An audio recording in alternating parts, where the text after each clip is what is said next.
Welcome to Flat Earth Debate, Uncut and After Show.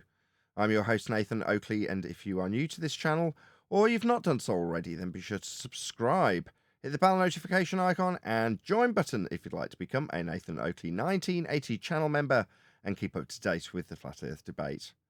If you would like to support the channel, there is a super chat that runs alongside each of these shows while they premiere, and there's also a PayPal, Patreon, crypto and thanks button in the info box below the video. Speaking of Patrons, I'm going to do a quick shout out to all of you who do support me on Patreon. So a massive shout out, thanks and appreciation to... Perhaps in order. Amish Earther, Giuseppe Montesano, Naughty Thumbnails, Mitch Kennedy, Original D-Rose, Rod, The Name's Burley, Twad Wazzle, Jason Hornsby, Christoph Fournier, Flat Earth Travolta, J Mels 24, Unimento, M, Iron 26, Endless, Goldie McKinnon, Phoenix Rising 86, Retro Bill, More Books, Cannabear, Bogey, Michael Kahn, John Kays, Patrick Gunnels, Banter, Mel B. Styles, Hairy Blade, Mobile Max 777, Rob W, Reese Pound, Del West Watson, Maria Neelands, Unbelievable Productions, Blue Ridge Ranger, Henrik 86, Abraham Mohammed, Skeptic 936, Life is Short, Texas Mike, Tina Baker, David Wayne Foster, and Dank. So another massive thank you to all of you for supporting me on Patreon. Now I will hand over to whoever is in Discord and Google so you can enjoy their dulcet tones while I set up for today's live show. Why is there no drop over distance what every sphere has? Yeah, but that's not also part of the definition of horizon. Yeah, the horizon is the visible boundary where the sky appears to meet the land or the sea. Yeah, what Now, causes that? That line might be closer to you, might be further away from you, depending on weather conditions. It doesn't mention any drops. It doesn't mention anything else or curvatures, because to do so is to reify. Is to something that is not. The visible boundary where the sky appears to meet the land or the sea. Well, hold on one second. Nathan, I think you shared the wrong link in Skype. Really? Oh, okay. Wow, that's a lot of background noise, Carly. Carly? Carly? Hello? Carly, your mic is open. You're creating lots of chaos. Thank you. Okay, no worries. I'll... Nathan, I think you shared the wrong link in Skype. Just putting that out there. So what causes the horizon to be below eye level if the Earth's flat? Why? Who cares? What's causing the horizon to be on 10 miles and should to be on 1.22 miles? Who cares? Hold on a second. Answer my question with He's using a word. He's using a word. I'm sure he doesn't know the meaning of the word he's using. Why don't you answer my question first? I've been waiting for an answer. You're saying eye level. You're saying eye level. What's that? I got a timer on you guys. What causes the horizon to appear below eye level? I got a timer. That doesn't matter. Hold on. Well, hold on.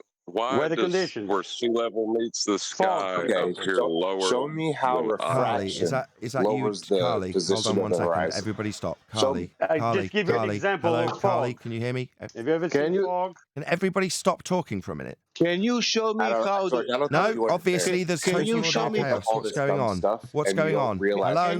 Can you not hear me? Can you show me how refraction changing the physicality of the water? Removing people from this conversation, because obviously I've got no control over here unless I mute you. Can you show me how refraction can change the physicality of the water? No? Why wouldn't you shut up when I asked you to? I think he's gone. Yeah, because I had to mute him. That's good. Because I couldn't get into the conversation. Nobody would let me control the conversation, so it's just total audio chaos. One guy with a whistling mic. Now you're talking straight through the middle of me. What's going on? Who's talking straight through the middle of me? Horizon on the top, maybe in the middle, maybe down. Let's speak about that for 3 hours and let's conclude. Is there an audio issue in Discord? Can they not hear me in there? What's going on? Do you understand me? Doesn't matter that shit about geometry. I don't know. They don't seem to be responding. It's a reification fallacy. Anything that the horizon is not is curved. It's horizontal.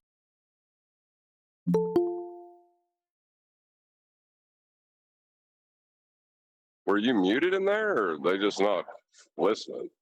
Looks like somebody must have muted me in there because they're not listening to me. Can you hear me? Oh, See, I Nathan like is coming that. through now. Yeah. Did you not hear me earlier? No, you just came in now. Okay. Just spent the last 10 minutes yelling my head off trying to get control of the Discord server. Oh, sorry about that. That's not your fault. Just a Discord issue. Ah, all is I calm did again. like his question. That colleague guy's question was pretty slick. You know, why does the point where sea level appears to meet the sky not rise to eye level? Who claimed it did? Who was claiming it did? I'd like to know. Well, hold on. It's part of the piece of nonsense for Globers, right? Because eye level and sea level don't meet at the horizon, then it must be a globe. And you flat earthers need to explain why it doesn't meet. What? What was I claiming again? Why have I got to explain anything about the horizon? I'm totally lost. I'm totally confused. Why would I have to justify that answer to that Carly guy? If you're out there listening, my bad. I just thought you were causing Discord chaos, and intentionally I had to mute you, thinking that I could get control because you were depriving me of it when it wasn't the case. It was an issue. So if you're hearing this after the fact, at some point I have to step in and take control of what appeared to be total audio chaos. It wasn't. It was just a Discord issue. Meanwhile, as soon as I muted him, he disappeared for some reason. Right, but the way his question is phrased, right? Why does the flat level plane meeting the sky not rise to the horizontal plane I create with my eye and meet? That was his question about how flat earthers need to explain that somehow. Yeah, but why do You guys Actually, missed earlier where he said the dip is the correction for eye level to horizon. Yeah, but he meant the dip eye of level a curve. to surface It level. doesn't have any It's curve. not eye level to horizon. It's eye level to surface level. So when you're looking at the horizon and you do a dip correction, you're correcting your eye level to the surface level, not eye level to the horizon. Well, when you look at with a sextant, you're aiming it at the horizon dead center, right? Yes. Okay. So I was trying to tell him that that's what you do. That's how I was trying to lead him that's how you establish level, by aiming at the horizon. But he's like, no, you establish level by like using a bubble. Or get this, a theodolite. He actually said you use a theodolite to establish level, and then we can do you that look too. at the horizon. There's many different ways to establish level. Okay, but then why do you need to look at the horizon with a sextant to establish level if you just have the sextant? I can answer that. That's what it's designed to do. And this section has 2 meters. That's what it's designed to do. That's its specific purpose. Because at sea, when you're rocking around on the boat, it's quite difficult to dangle plumb lines or use bubbles.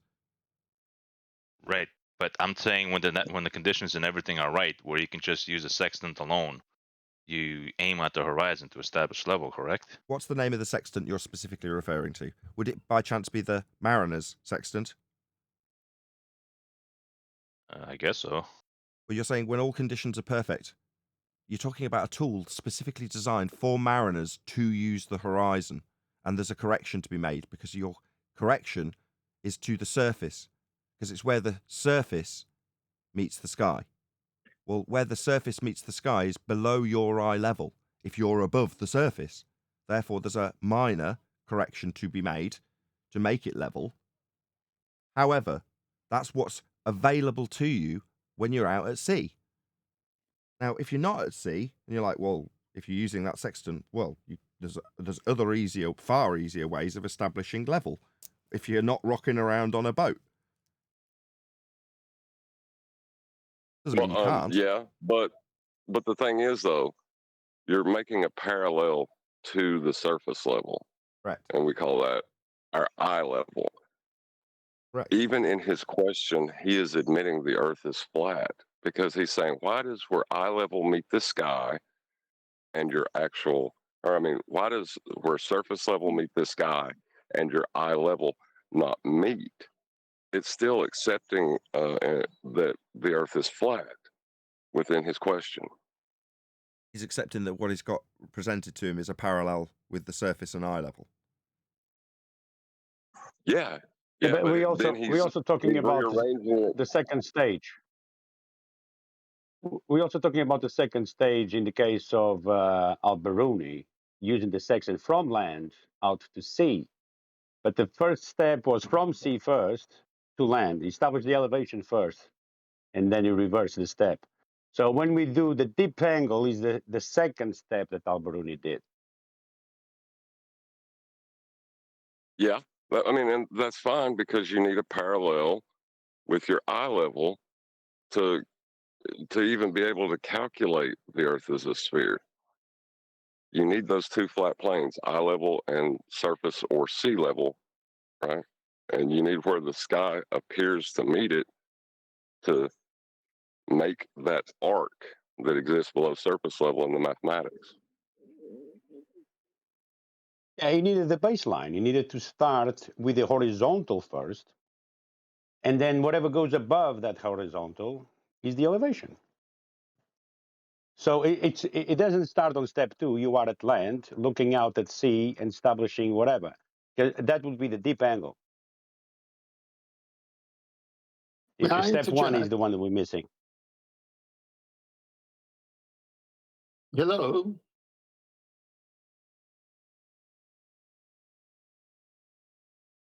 Can I get a response? Yeah, everybody got quiet so you could speak. Yeah, I didn't know. Sorry, I was heard. Like I tried earlier, but I didn't know if I had a reboot here.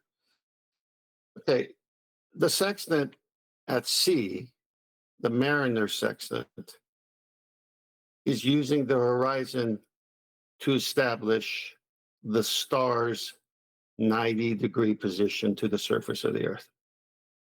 In order for that to work, you must do high-to-high correction so that you have the correct altitude above the surface of the Earth, as if your eyes were on the surface of the water, therefore creating the right angle to you from the star.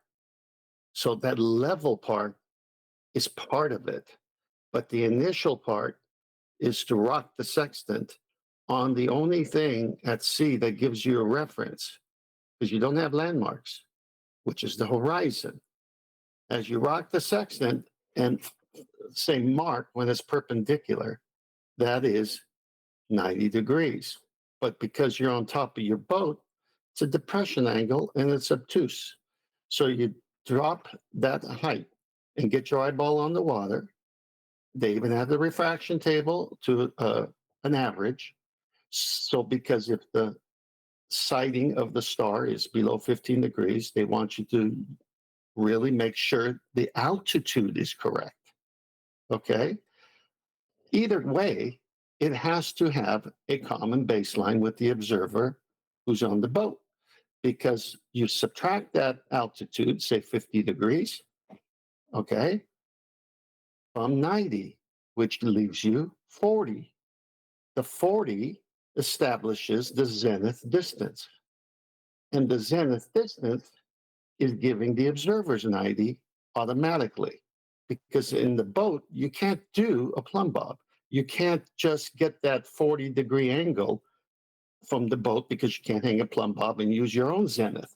So you have to use the zenith of the sun, do the high-to-high and refraction so that it's the correct altitude above a common baseline.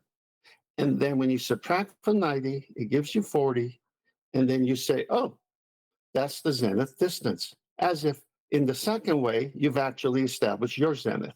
That's why you see that picture of the box. And that's why it has to be a parallel. It's over for these people. That's how it works. The way the rebuttal works, right, with any of these instances, is to point out what you've just pointed out. All of the corrections are being corrected so that everything runs parallel. The sky and the ground has to run parallel for the calculations to work.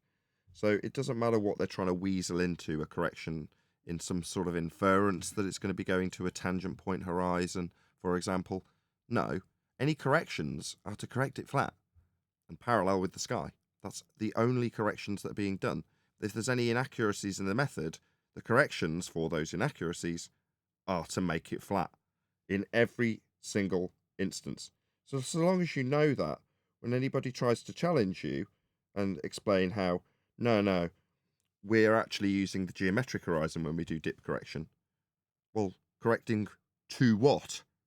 Correcting to flat? No, you're not using a sphere to correct it to flat. Especially when you're... Go on. Yeah, that was the design of allowing them to do all their rebuttal videos. And I said that they're going to trip up on themselves because they don't read and understand the method and why it's there. Refraction and height of eye is flat earth proofs. It's not globe proofs, because the whole purpose of it, and it is the only purpose of it, is to get the right altitude of the star when the observer is holding the sextant. How high is this star above that horizontal horizon? Yeah, Because but go on. But to even invoke the geometric horizon, you need to invoke a differential between eye level and sea level to calculate it.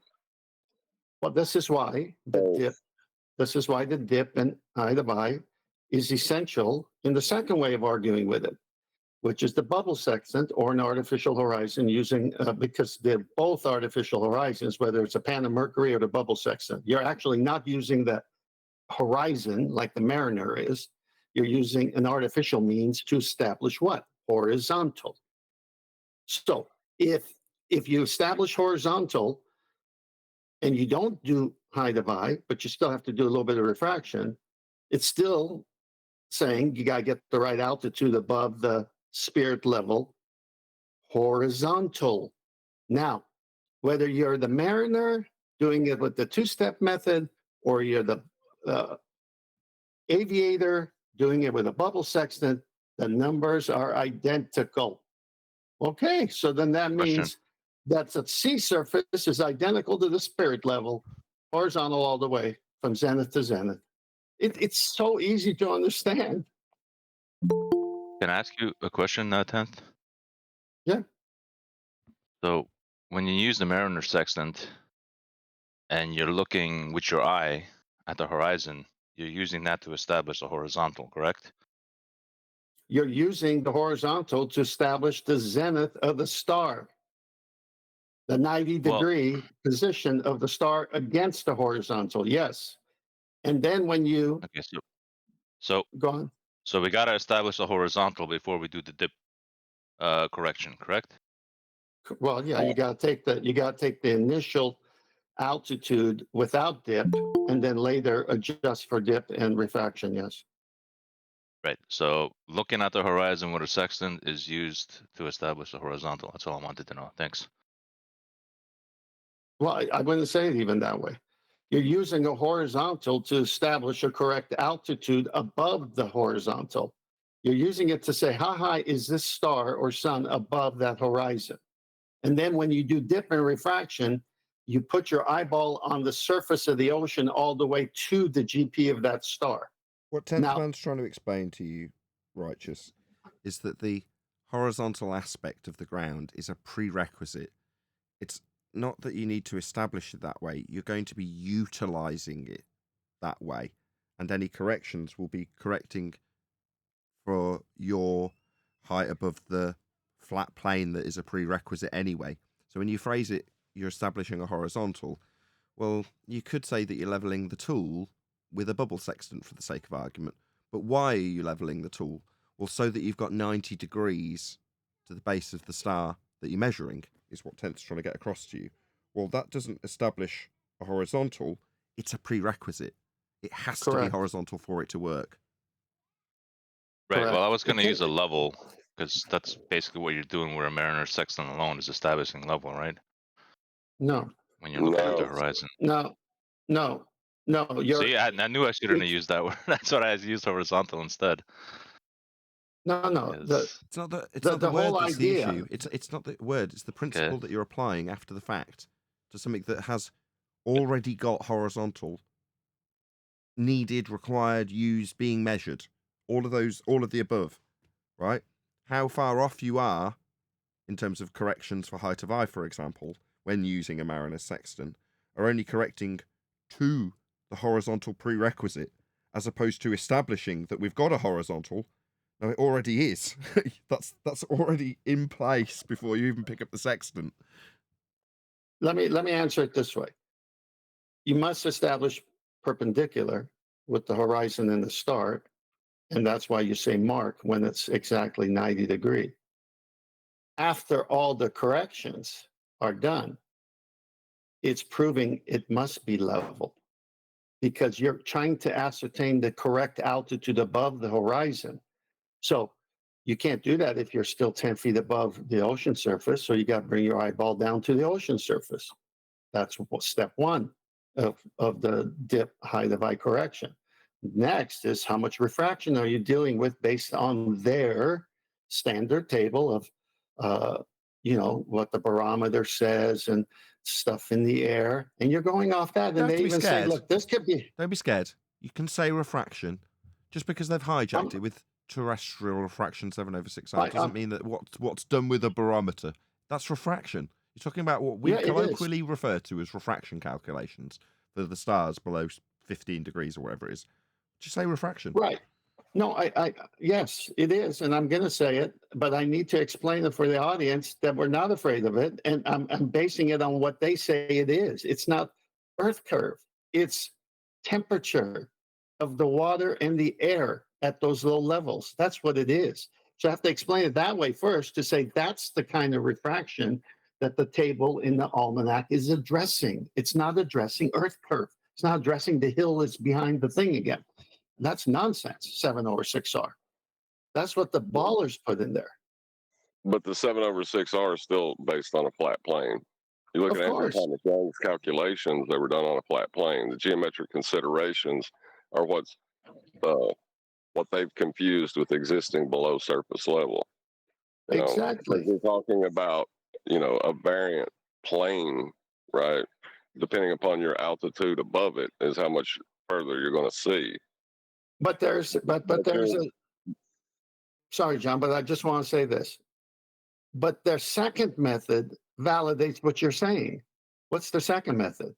Well, what if I'm in an airplane and I'm forced to use a bubble sextant? Say, all right, do you get the same authenticity corrections made to you as the Mariners? Yeah, exactly. So what is the only thing missing from that? Well, we don't do height of eye because we're using a spirit level to establish straight horizontal. Oh, well, can the Mariner with his corrections do it on a curve when you're showing me it has to be spirit level horizontal? No, it has to match. See, it's just the other way validates what's happening at sea. It must be flat. Right, but the horizontal you establish with your own section is only being applied in a model, right? You're going to apply it in the social spirit model. Can you hear John? What? Can you hear John? Sorry, man. He's just trying to. I thought he finished. And what we'll correct. I was gonna say quickly before the show starts, does seem to be slight audio issues from Nathan in Discord, but it's probably fine live. But just so you know, okay? Oh, what's the issue? Go on, John. What's the issue? There's like slight crackling and cutting outs every now and then. It's very slight, but it's. Well, I need to know that before I go live because I can't sort it out when it's live, so I'll sort it out now. Okay, thanks for telling me. John, you're welcome. John, you want to go on? Oh yeah, I was just going to say that the point that we've debated about quite a bit, and with the Mariner's sextant, you are trying to find your eye level, and when you apply the angles, it will be at surface level in the model to get your distance between GPs. Yeah, you're right. After all corrections are made to ascertain the correct altitude of the star, so that you can minus it from 90, so you're not 1 degree off or whatever. You have to have your eyeball on that surface of the water. So there's the dip, height of eye correction, and then actual refraction. Good morning. Aussie. Hey, good afternoon. Good afternoon. Good to have you all. Any scientific evidence of gravity? Today, they're saying there is no such thing as gravity. It's something else. What Oops, is I something dropped the else? helium balloon. What's something else? Well, Gotta know what they've gravity is given up. first. They've given up on the standard definition of gravity. Mass attracts mass, so it's something else. It's part of Einstein's 4D space. It's a concept. Okay, well, they gave up on mass attracting mass because it doesn't. Yeah, that's my point. But why they said that was that for centuries. So for centuries there was no proof for it, but they kept saying it. Well, any evidence that you can acquire an elevation angle measurement from a curved baseline?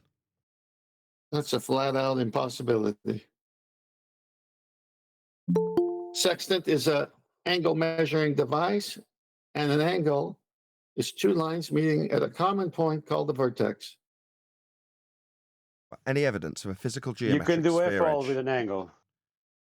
You need plenty with an angle. I built the kitchen with an angle. Good morning, guys. Morning, chocolate. Hey, chocolate. In the pre-show, we were discussing, as always, all roads lead to a flat Earth.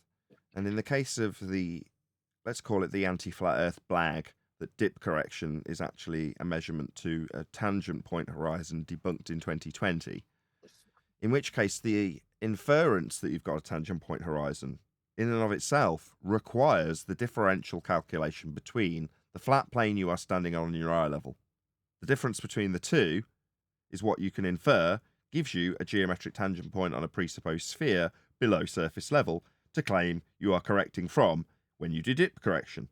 However, the dip correction is to correct to flat. No correction is needed if you're using a bubble sextant. And if you're on the ground, your height above the surface is what you're correcting for. To make it flat, so you've got 90 degrees below the star that you're using to calculate where your position is by measuring its angle against the flat surface. Now, if there's any deviation in terms of your elevation above the flat surface, then you have to correct for that. As I say, not needed if you've got a bubble. But the correction is not from some sphere tangent, and it is to the flat plane, because you're going to need 90 below the star. So even if they infer a tangent point below surface level, it won't give you 90 to the star, which is all you are actually correcting for, because the world is being navigated flat. Earth is flat, and all corrections or inferences of sphere bullshit, let's be honest, will lead you to a flat Earth, because their claim in the first place with the tangent, as John was pointing out just before we started the live show, is a correction from eye level to surface level to give you the inference of your tangent point. All roads, even the blag that your celestial navigation has got a tangent point correction in dip, it hasn't. But the road to get to that dip for a sphere came from a flat Earth also. I hope that was a good summary. Yep, very good. We have Kali. He's back. Oh, can you unmute him? It was my bad. I stuck the guy on mute. I'll apologise to him now. No, someone else is doing it while I'm doing it. Carly, my bad. Do I get the honor to have a conversation with Nathan Oakley about horizontal baselines? Is this happening right now? I do. I get to apologise to you. So when I joined the Discord server, I had no control. I couldn't be heard by you guys. So I'm there shouting you down, telling you to shut up, and you're just not listening to me. Not your fault, but I muted you as a result of that because there was audio chaos, and it was my fault. So and I apologize for taking it as, you guys not hearing my argument and just wanting to mute me. Clearly that wasn't the case. Okay. My apologies. And now, on the contrary, we discussed it for about 10 minutes after you left, so I'm really pleased that you came back. Very pleased, in fact. Yep, the ground is not your horizontal, right? The point from where you're standing to the horizon line, that is not your horizontal in celestial navigation. Correct. So the guy who was saying it before you left, we corrected him in that regard. And even though we corrected him, it was reaffirmed by Righteous, who was then saying, well, aren't you using the sextant to establish horizontal? Now, it may be the case that someone goes out and says, look, Nathan says you establish horizontal with the sextant. Okay, if that's the case, I'm wrong. I'll just concede it now in advance. But no, you're not. You're right, Carly. Holy shit. Listen to him then. You guys don't even got to hear me talk then. He'll tell you. Well, what's your position? Are you a baller or a flat earther? You're trying to weaseling a geometric tangent point, or what? Ball, baby. You're on the ball. Okay. Well, how does this help you? Because you need flat Earth to make that assertion.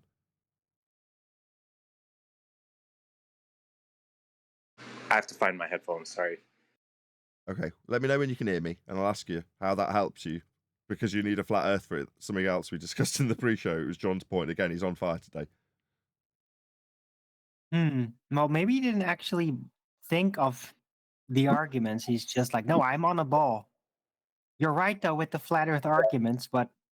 Yeah, don't straw man me. Come on. I'm here to talk to Nathan. I don't want to get straw man during it by other people. That's weird. But check it out. You've been I'm told, just Alan. guessing. Save me doing it. He wants to talk to me. My bad. Okay. So... Yeah, I want to know your honest assessment of a dip angle, and if a level line of sight puts the horizon on the same horizontal as the level line of sight. I just want to know. I want to hear you say. You're conceding that Earth must be flat to have those two things. Earth must be flat. Yeah, level line of sight. A level line of sight. Yes. Yes.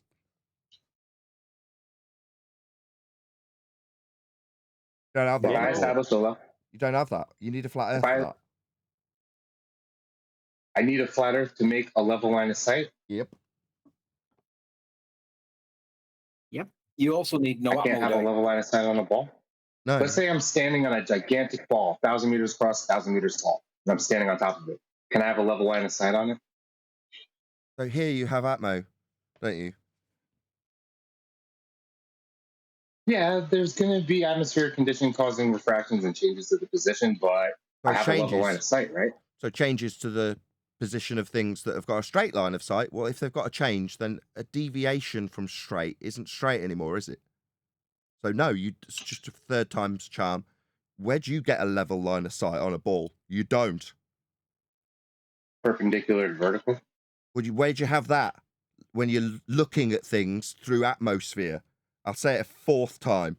You, on a ball, don't have that. You'll need a flat Earth for that.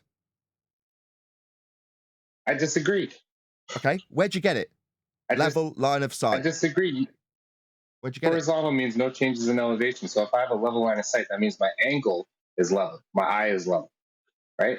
I establish a level where I am, and I look straight to the horizon, and it's below my level line of sight. So I make a dip correction.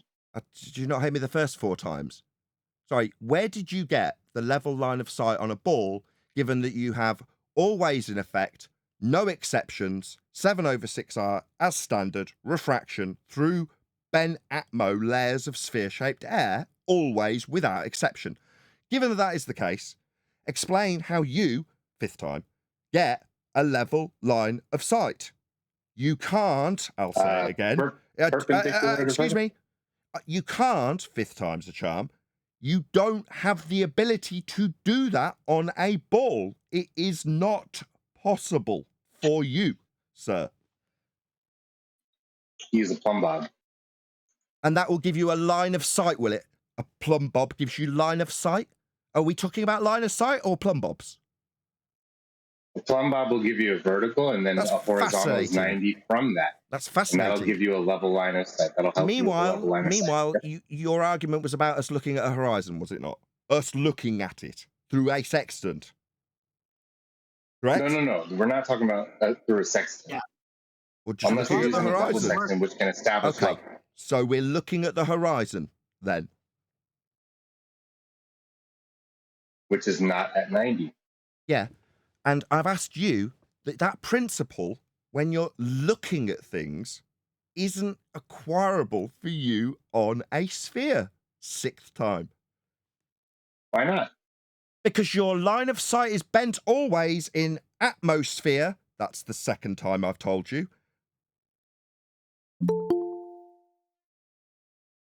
My line of sight is bent? Shocking, isn't it? What is a line of sight? Why are you asking me? This is your claim. I'm asking you about your claim that's about to fail because you're assuming a vector between point A and point B that's linear. My bad. Middle of a sentence. My bad. Triggered. Losing. I'll ask again.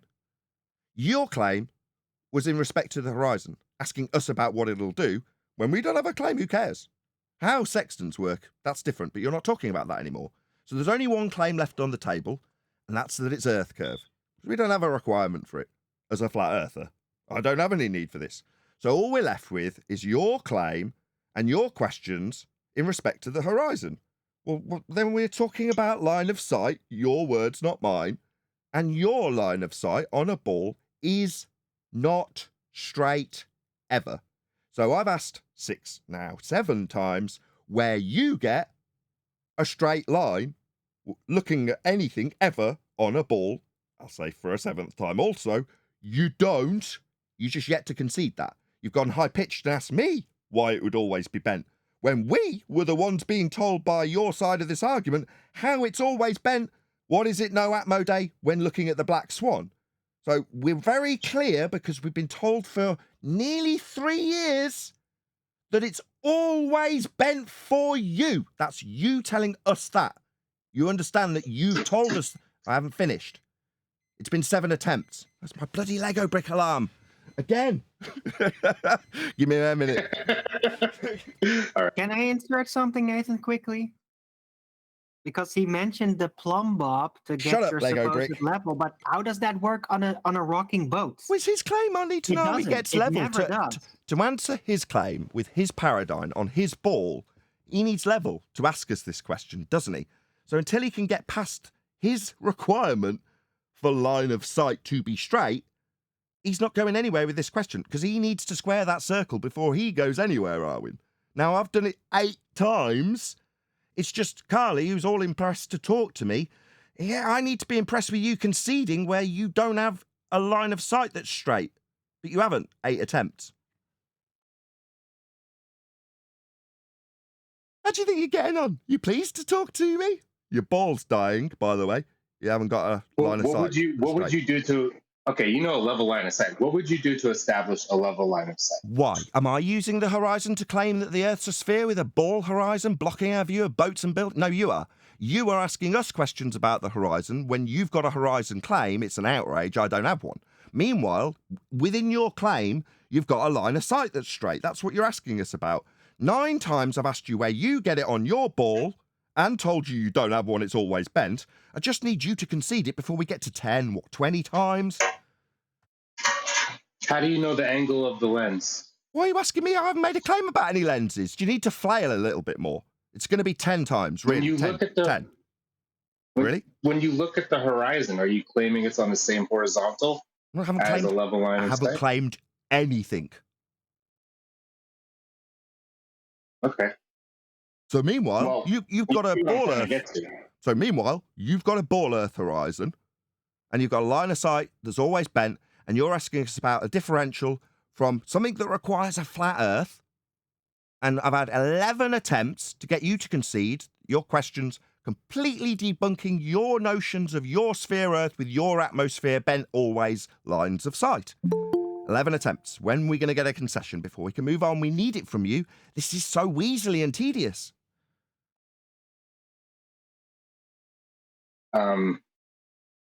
You wanted me to answer a question. Can you just restate it so I'll answer it for you right now? Where do you get a straight line of sight on a ball? Go. 12 times. Yeah, you establish a vertical with a plumb bob, measure perpendicular to it, and that'll get you a horizontal, and then fix your lens with a crosshair so it's on that level. That's how you get a level line of sight. You use a theodolite, You bubble do that on the sextant. ship. Arwin, I don't need Whatever. any help, thanks. Sorry, do you know what the word sight means? Yeah. So when you dangle a plumb bob and establish a mathematical principle with respect to the plumb bob, is that sight? Not yet. So when you talk about lines of sight and move on to mathematical principles that aren't anything beyond the descriptive language of maths, that's not something we're looking at as in sight, then. So I'll ask again for the 12th time. Where are you getting a line of sight that's straight on a globe? I'll answer for the 11th time. You don't, do you? On a globe, you don't have that. So what's the bubble level for in a bubble sextant? So we're not getting a concession. Do you ever get told Hey, come as on, a man. Ball Earth believer Look. that you're potentially very weaselly, like attached to your faith, so dogged in your faith that even after 12 attempts of pointing out something that you guys have barked at us for nearly 3 years, you now, in the face of something you guys on the Ball Earth side have barked at us for 3 years, can't even concede after 13 attempts that you don't have a straight line of sight, ever? Why not? Because you've told us for 3 straight years that it's always bent in atmosphere. Sphere-shaped air, 7/6 of our as standard. What is it? No Atmo Day, we were told for 3 years, when showing you how the... correct. Oh, my bad. Do I need Fundy muting? No, you don't. Well, then shut up. I'm telling you about how your argument fails. It's only been 14 attempts with a religious zealot, Carly. That would be you, a religious zealot that can't tolerate how wrong it's been for the last 3 straight years of you, the fundamentalist religious Ball Earth side believer, telling us that the lines of sight are always bent. Now you've got an example that requires a flat Earth, and you're asking me questions about a horizon I haven't got a claim about, and when I tell you you haven't got the thing you need for your example, 14 attempts later, we're yet to get a concession from you. You haven't got this straight line of sight in your example. Why does it take 14 attempts? It's because you're a bloody fundamentalist religious zealot.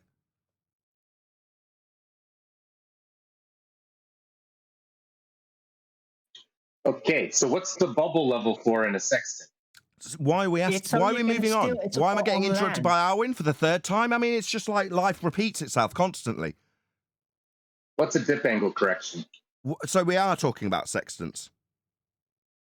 I mean, a dip angle correction is the difference, the angular difference between a level line of sight and the horizon. Well, you need a flat Earth for that. Level line of sight and the 90 you're correcting to, both of which are flat and level. My bad. What's going on? Does this hurt? I'm doing my best. Does it hurt when I go through the level Earth that is required for a sextant? Does it require you to chant through me? What's going on? He does these scary words, right? Must stop the scary words by talking through them. Here, correcting. Your question was about dip. Yeah, we're correcting to the level surface so you can have 90 at the star. That's a flat Earth. Yeah. Right. Flat Earth required. Right, so if you want 90, what would you do? You want your line of sight to be on 90 to measure the difference between a level line of sight. You mean what would be done and is done in celestial navigation as opposed to what I, Nathan Oakley, may potentially do in the future? What is done in celestial navigation requires Earth to be flat so you can get 90 at the star. Now, when you're above the surface level, you need to correct because you're above the level. So you correct with dip to level. We're above the level. So it's scary words, right? Scary for a ball believer. Terrifying words. We're just talking about navigation. Why would that require an interruption? Scary words, right? Second time. Not rhetorical.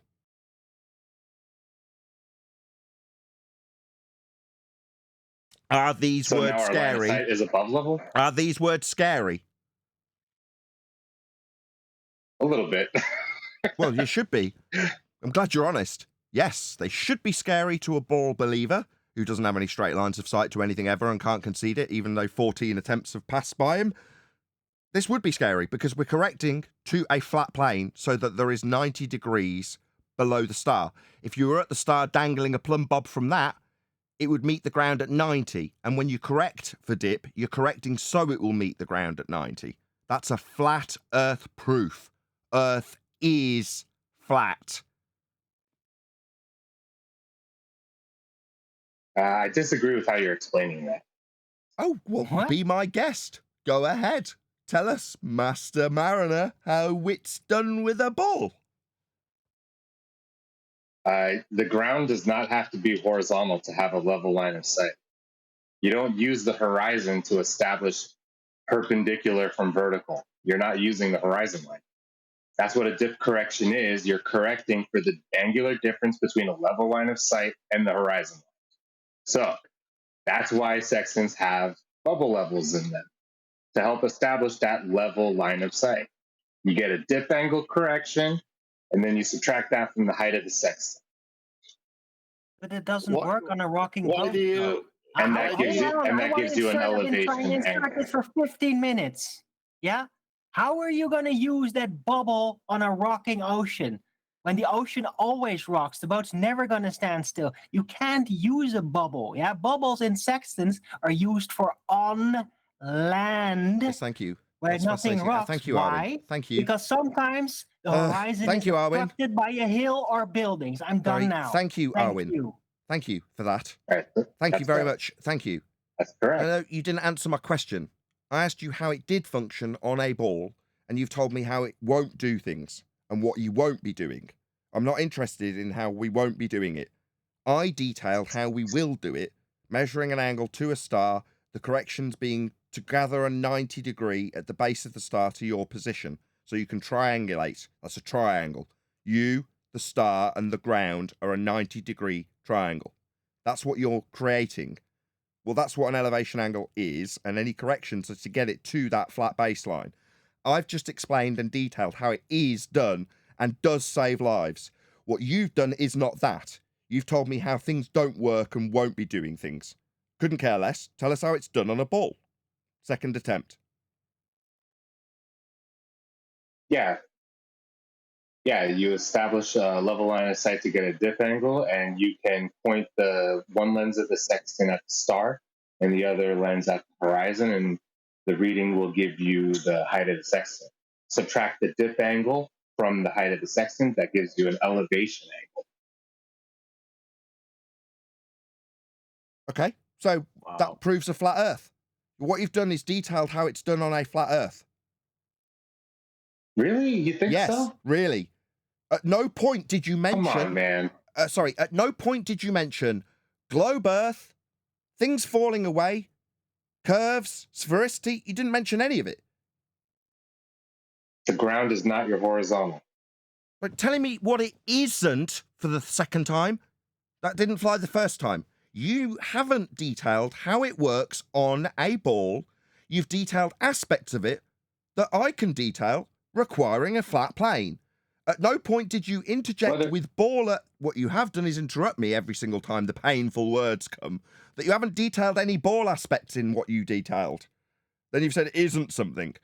No, you're being asked to detail what something is. That would be is working on a ball, and you haven't. Don't tell me what it isn't. Complaining about how much I'm speaking when I'm literally like 5% of the airtime? Really, dude?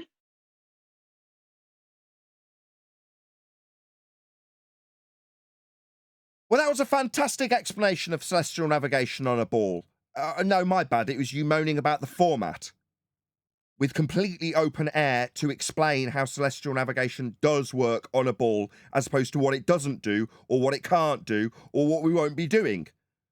So, third attempt, rather than appealing to format, your open air, open mic time to detail how celestial navigation does work on a ball, go ahead. Third attempt.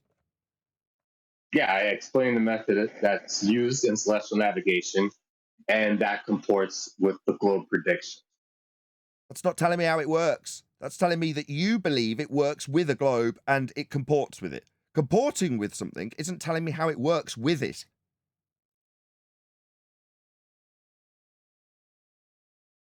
Do you know what the word work means? Do you know what work means? He said elevation angles. I don't need help. Do you know what the word work means?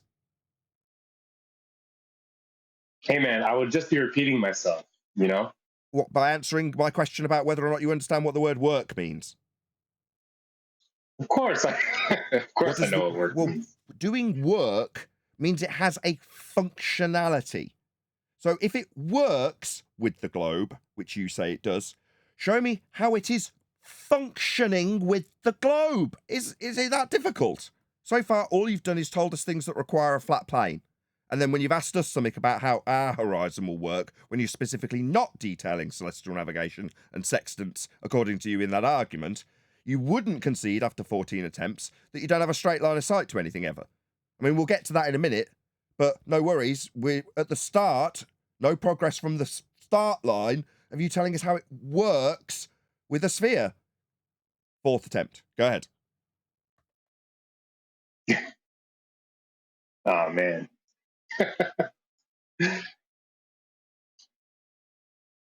I'm sorry, Nathan. I just think it's funny. I'm sorry. Maybe I'll disengage because I just don't even know what to say to that. You mean you don't know how it works? I explained the method, right? The method has to do with a globe prediction. Explain how the method goes with the prediction, because you didn't incorporate that into your explanation that required a flat plane and a horizontal baseline. Flat Earth. Sorry. Well, you didn't explain how it needed anything other than a flat Earth, and there's a detailed description of an angle of depression on screen right now. Those are triangles with flat baselines. Nothing you've detailed so far works with a sphere. Quite the contrary.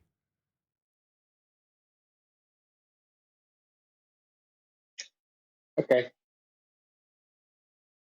So do you want your fourth attempt to tell us how it works with a sphere, as opposed to what it won't do and how it does comport? That's the only way it works. The only way it works is if it's a sphere. That's why you get 1 degree every 69 nautical miles traveling south latitudes. 1 degree of what? Yeah, 1 degree of the 1 degree every 69 miles. What does that mean? Do you want to explain that? 69 nautical miles. Do you want to talk me through that? Explain what that is and how it proves a ball? Go ahead. Okay, if you travel south from the North Pole, you put Polaris at your zenith. As you travel every 69 nautical miles traveling south, the star is displaced 1 degree. It declines towards the horizon. I see. Right? So 1 degree. So that would be two straight lines meeting at a vertex with a horizontal baseline measuring an angle to Polaris off a flat baseline and its declination towards the horizon of 1 degree with reference to a horizontal flat Earth for every 60 nautical miles you travel. Ergo, the 1 degree it drops towards the horizontal proves we're on a ball. No, it proves you're measuring the 1 degree of two straight lines meeting at a vertex, dropping as you move away from a star along a flat plane, because that is precisely what you've just detailed measuring. At no point did you measure a globe. You measured two straight lines. That would be angles, and how much those two straight lines, one is the flat Earth baseline, decreases as you move away from Polaris. So what you've just detailed is a flat Earth proof that you can measure the angle off a flat baseline of declination of Polaris as you move away from it on a flat baseline. That's a stone cold flat Earth proof that you have just detailed. You want to explain how you, in your right mind, think that measuring an angle off a flat baseline to a star as it moves towards the horizon as you move away from it is in any way inferring that we're on a curved surface when you wouldn't be getting an angle because it's two straight lines? If one of the lines, the base, the ground, was curved, you wouldn't be getting an angle to measure this declination. You need a flat Earth to measure this declination. So, do you want to explain how that was proving a ball when it proved a flat Earth measurement? Go ahead.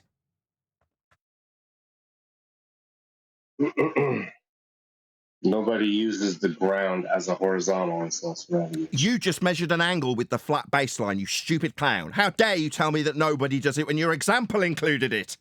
You just told me that the angle declines as you move away from it. Do you not understand that an angle is two straight lines? You haven't got one curved line moving away from you and one line up to the star. Coincidentally, it's on screen for my audience. It's an angle off a flat Earth that you've just described. You mean nobody measures it off a flat? You just measured it off a flat plane. Hello? You just gave me an example with angles. That's two straight lines. Has he run away? What's going on? I think he left. So the moment he's proving a flat Earth with an angle measurement off a flat baseline and how a declination in that angle, both off a flat baseline, proves we're on a flat Earth after stating explicitly that it'll be proving a sphere because of the 1 degree every 69 miles or whatever he claimed it as, Suddenly that's proving a flat earth and he runs away? Total fail. Yeah, he's just proved a flat earth multiple times. Well done. Now, Arwin, go ahead. You've got the mic. And Arwin, nobody else. Presuppositional technique, he would never be able to explore the oceans with that. Only land. That's it. Hey, look, guys, nobody claims the horizon is Earth curve. Literally just heard that again. Yeah, but He was describing the circle of equal altitudes around Polaris with 1 degree, 306 degrees on the circle of equal altitude. That's what he's describing. He's describing a flat plane. Yeah, he's describing a flat plane. The audacity to say nobody does a flat earth measurement with an angle. Like, you just did. But they'll deny their own bloody measurement the moment it's proving a flat earth, won't they? Nobody uses the ground as a horizontal. That was hilarious. The best bit was his honesty when it came to, yeah, it is a little bit painful. You're like, yeah, damn right it is. He's sharing his pain. And I just point out as well that when he made the claim that when you travel 60 nautical miles, the star will decline by 1 degree. That isn't even true anyway. It's evidently incorrect. Mick West proved it because he showed that all of the stars appear to slow down the further towards the horizon they get. So that means you have to travel more than 60 nautical miles to maintain that ratio on which he claims proves a globe Earth, because it has to be a linear function on a globe. Well, it's not linear if you're getting further and further and further away with greater and greater distances to preserve that 1 degree. That was Sean Hawkins' Polaris challenge, wasn't it? And Anthony, just to keep this little tit for tat going, what would be their apologetics for why that would be the case?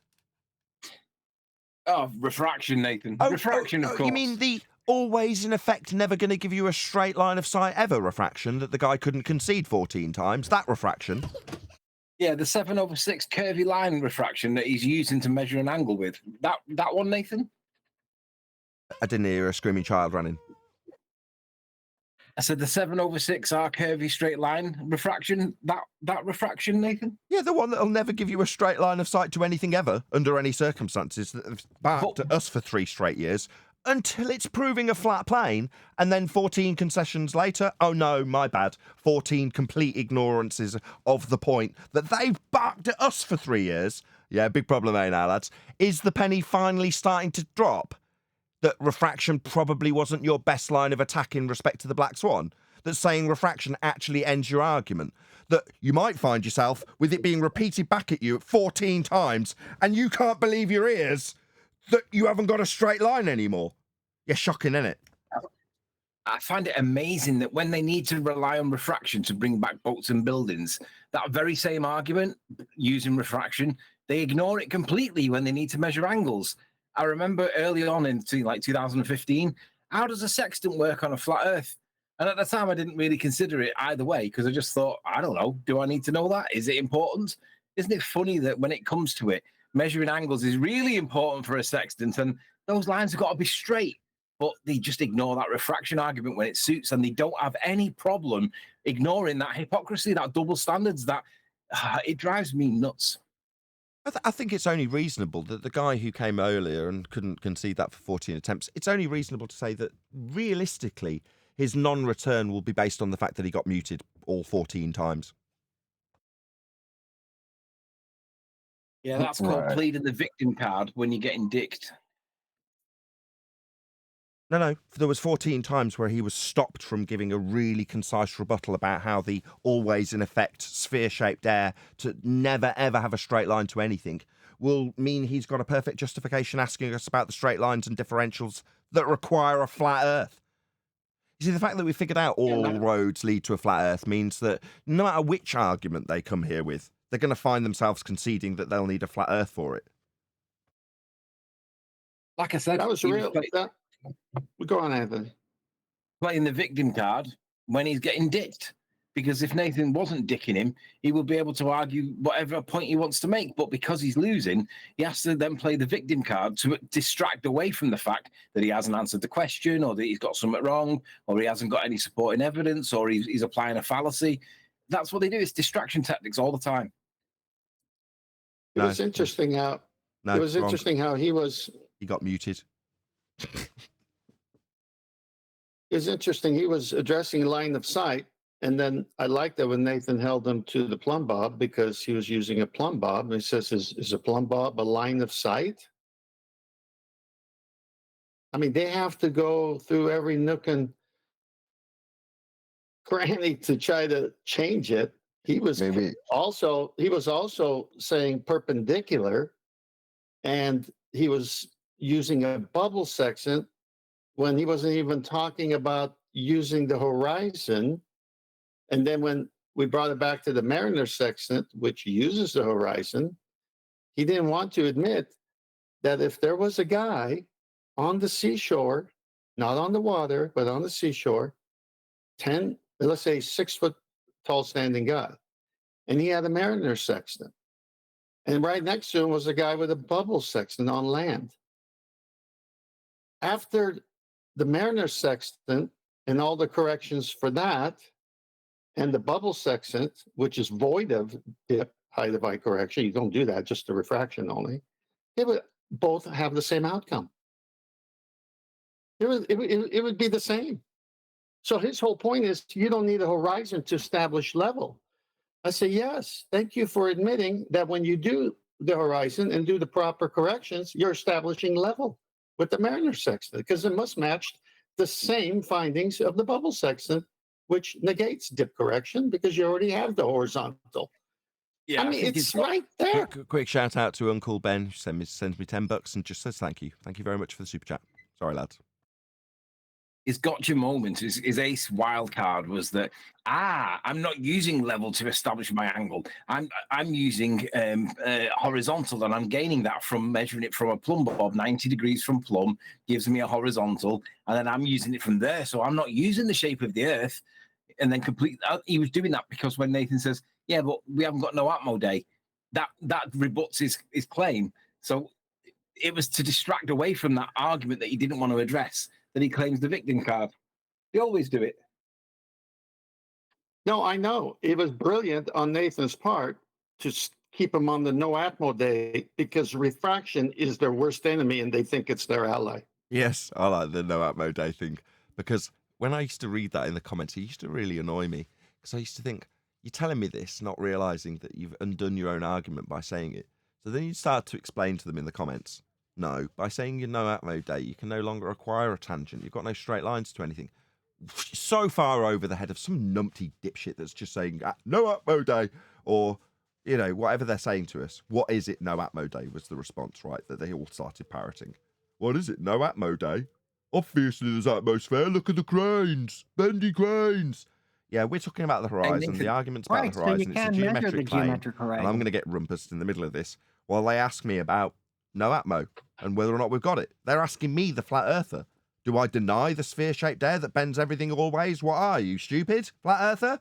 Oh, right, okay, so I must accept that there's always sphere-shaped air. Okay, right. 3 years later, when you've got a straight line to something, you haven't.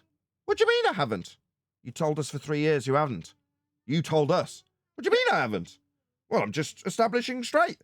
You haven't got a straight, ever, on a ball. You told us. 3 years. Are you nuts? Very infuriating, initially, when they said no Atmo day. Now, I say it to them.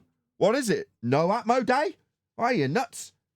Did you forget about your rebuttal to the Black Swan? It is essentially annihilated your globe claim the moment you said it. It's taken 3 years for you to get that. Now, hopefully, that 14 renditions of the exact same point that he hasn't got a bloody straight line to anything ever will start to sink in with the idiots that face us on the ball side. Go ahead, whoever that was that I cut off with that little repetition of a rant I've already said. Stephen Davis measure the asks, geometric horizon. Stephen Davis asks, Nathan, did you catch Jaren's response about his retraction? I'd like to know the answer to that too. What has Jaren said, and did you catch it? No, I've got no interest in watching anything. I don't watch Jaren, and I've got no interest in finding out. What I want in terms of a retraction is secondary to him accepting that science proves, so he can move forward in his debating tactics, so he doesn't lose to people like Toon when they hoodwink him with science. Once I have established with Jaren that science does prove, that's why it gets used, that's why they use the words, the concession is a fait accompli. It's immediately inferred, isn't it? No? Well, then you're gonna like today's video. Then Hold on, I'm just talking to Anthony. We will get to the video shortly, but me saying I want a concession in my outrage at being called a scammer is secondary. It's second fiddle, right? With throwing the baby out of the bathwater, look at your namesake currently in this hangout, Anthony. That's devastating to the position that flat earthers can win with. That's it. That's the main priority. The moment he understands that, if his claim is Nathan's a scammer because he says science proves, the moment he accepts that science does prove that's why it's worth hijacking, to claim you've got proof when you haven't, then automatically that's a concession, a retraction. It's all those things bundled in one, isn't it? Yeah. Do you remember when we were talking about FE Core and we were talking about one particular topic, and I said something along the lines of, let's call, I think they were talking about renaming themselves or rebranding themselves, and I said, let's use the word science in our name because anything with the word science in it sounds professional. Oh, how true those words were back then, because like it's literally the use of that word now that we're criticizing certain people for hijacking. Yeah, the only reason to hijack it is because of proof, right? And throwing the baby out of the bathwater leaves you with a dull blade to fight when people claim science. And we watch Jaron in his debates, and when we've critiqued them, specifically McToon, he's fighting with a dull blade. And it's not good. It's not a good position to be in. Now, it may be that he wants to defend Dave Weiss, because Dave Weiss is out on the circuit using the same magic trick the ballers have used on us to convince us we're on a ball, when he says you can prove that scientifically. It's a great little magic trick that's very, very good at convincing people. So he's picked up that tool off the battlefield and gone, they just claim everything's got science. And people believe them and nod along because they've been trained to believe that that means proof. Now, our standards are higher than that. We want to demonstrate to the general audience that the reason you're being told there's scientific proof of whatever's being claimed by whatever charlatan's claiming it is because science does actually prove if you've adhered to the method. Once you know that and know how it proves with the method and what it's proved with the method, you then appreciate this is useful linguistically to trick people into thinking I've proved that the stars are a million miles away, or that there's a molten iron core in the center of a sphere that we're standing on because science says so. Well, that means proof to your average layman because that's what you were trained at school. And you could only be trained it was proof because it is proof when it's actually applied. So I want the win for Flat Earth. I want Jaron to win with the arguments. I want Dave to stop being a charlatan and claiming he's got scientific proof of this and that when he hasn't, because it makes us all look like frauds. Do you guys miss the days of when we used to get told the body of science proves the globe? The body of science. The whole body of science. I look the back, whole body of science. That's the reason why Rumpus for me is like one of my favorite anti-flat earthers. Not that he should have a favorite, but he's the one that I like the most, because I remember one day that when Nathan pointed out that there is no such thing as a whole body of science. It doesn't have opinions. It doesn't do this. It doesn't do that. It's just a method. And Rumpus was about to say something right afterwards that involved the phrase "the whole body of science," and I said, "You were going to say that then, weren't you?" It's no. Yeah, he was. Yeah, the day it seemed like like when they made that switch, when he used to say body of science all the time, and then one time he did say he tried to say, oh, science doesn't prove. And I said, wait a minute, Rumpus, you are the guy. The whole body of science proves this and that and everything. Globe-like. Yeah.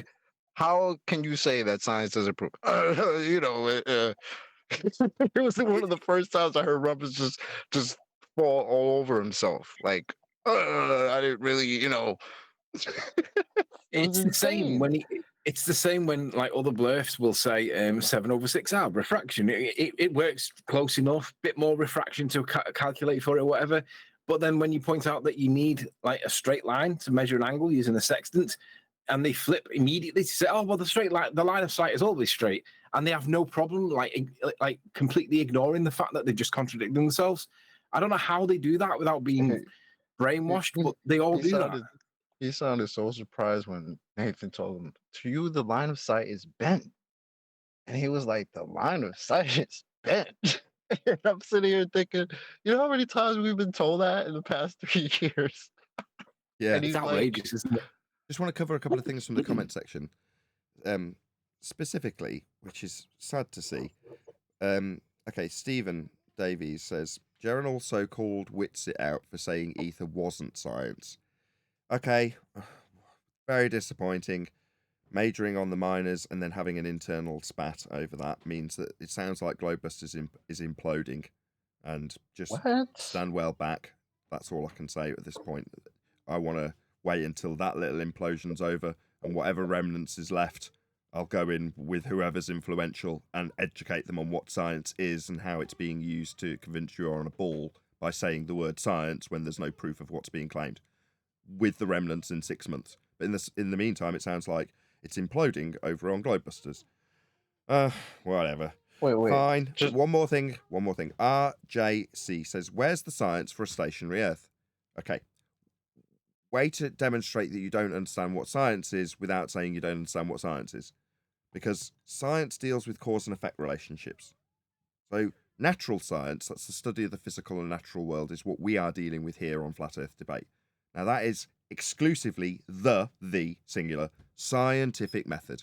That is exclusively illuminating the cause of naturally occurring phenomena. So when you say, what's the science for stationary Earth? Okay, you're so used to being told that you can prove concrete nouns with science that you expect us to adhere to that non-standard. It's not a cause and effect relationship that you're asking about. So when you say flat Earth, that's not something happening. That's not an occurrence. That's not a phenomenon. You're not going to get an IV-DV relationship out of that. So it's absurd to ask us for the science of flat Earth. No, you can ask for the measurements of flat Earth, the geometry of flat Earth, the practical application of flat Earth. You can ask for all those things, and we can provide them. But asking for the science of a concrete noun demonstrates you don't understand what science is. It's elucidating the cause of an effect, and the effect is exclusively natural. Only natural. Shout out to Michael Kahn. It's also Implode Busters. Love it. That's not funny. I don't want to see Globebusters implode. I want to see them influence the masses with good arguments and win. Not implode. It's sad. When I said it's sad, that's what I mean, Michael. While I'm not currently watching Globebusters, want in 6 months' time, me to yearn for the days when I was eager on a Sunday night to watch Globebusters, where I want to give Jaron the money that he charges for the closed show behind a paywall, because I really, really want to watch him hammer whoever's on as a guest, as a flat earther. I want to watch Whitsitt destroy the opponent with his intellect and sharp wit and fast tongue. I want to watch him win. I want a desire to watch Globebusters. I don't want to watch it implode. Now, obviously, negative, back to this crap. I'm being called a scammer. Got to deal with that first. But I'll put that to one side. All will be forgiven, providing that they can move forward with the understanding that science is only being hijacked in terminology because it's been demonstrated useful by way of proving things, because that's all it can do. The methodology in the hypothesis only allows for a positive proof-based outcome in every single instance. So once you understand that it can only provide proof, you're like, oh, so this science thing, whatever that is, the outcome's always proof. Really? So if I say that there's this other method, forget science, that's called Schlurples, and the method of Schlurples, whatever it is, it don't matter, always, without exception, provides proof. You go, oh, really? And everyone understands that Schlurples always provides proof. And everyone nods. Yeah, if you've got Schlurples, you've got proof. Okay. So, if I haven't got proof for something, but I say Schlurples, will you nod? If I say I can prove the grass is purple, I've got the Schlurples for it, you'll go, oh, you got the Schlurples? Well, I'll totally agree. Definitely purple grass. Because you've got the Schlurples. Well, Schlurples is just science. It's just a word that provides a magic shortcut to people believing you. Why? Because it proves things. Not necessarily mean you've actually followed the method that would give you that proof. You have to understand what the method is and how it proves things in order to combat that garbage. Well, Go ahead. well, I wish I'm it sorry. wasn't. Go ahead, Eli. I wish it wasn't. I wish it didn't appear deeper to me than it might actually be. I don't know if anybody watches. Probably Alexandria. Shout out to her. Um, she's well, one of her videos she talks about cosmology, biblical cosmology. So you know, she's a flat earther, but also she talked about evolution in her latest video and how it's science falsely so called. And when you look at all the big players that she calls out in that video, it just it just it just brings me back to biblical times when Paul is warning Timothy to be careful and be wary of those that are going to come around and try to falsely assert things, falsely state things as facts when they aren't, regardless of whether they have. I mean, it's insane. Like, to know that people have been doing this for hundreds and hundreds and hundreds of years. And it's like, here we are living in this time where there are people in our time doing the exact same thing, but we just feel like we're removed from the people of the past when we're just when history is repeating itself. Yeah, it's a shell game. And from that, people like Dave Weiss have spotted the shell standpoint, game, haven't they? They've spotted that there's a shell game going on, and they've pointed out the shell game, and pointed out the shills, and danced up and down and shouted about it. And the moment they've tried to clear out everybody from the shell game, or more likely, gather the crowds up and take them over to a different part of town, where they've opened up their own shell game. And you're like, what? What's going on? So the new shell game is you telling everybody how you've got science to prove a flat Earth.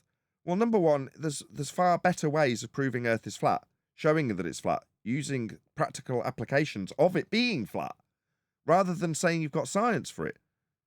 I mean, that, to me, just strikes me as the same charlatan shortcut. Well, when there's no shortcut needed. But in the meantime, it does actually make us look like frauds.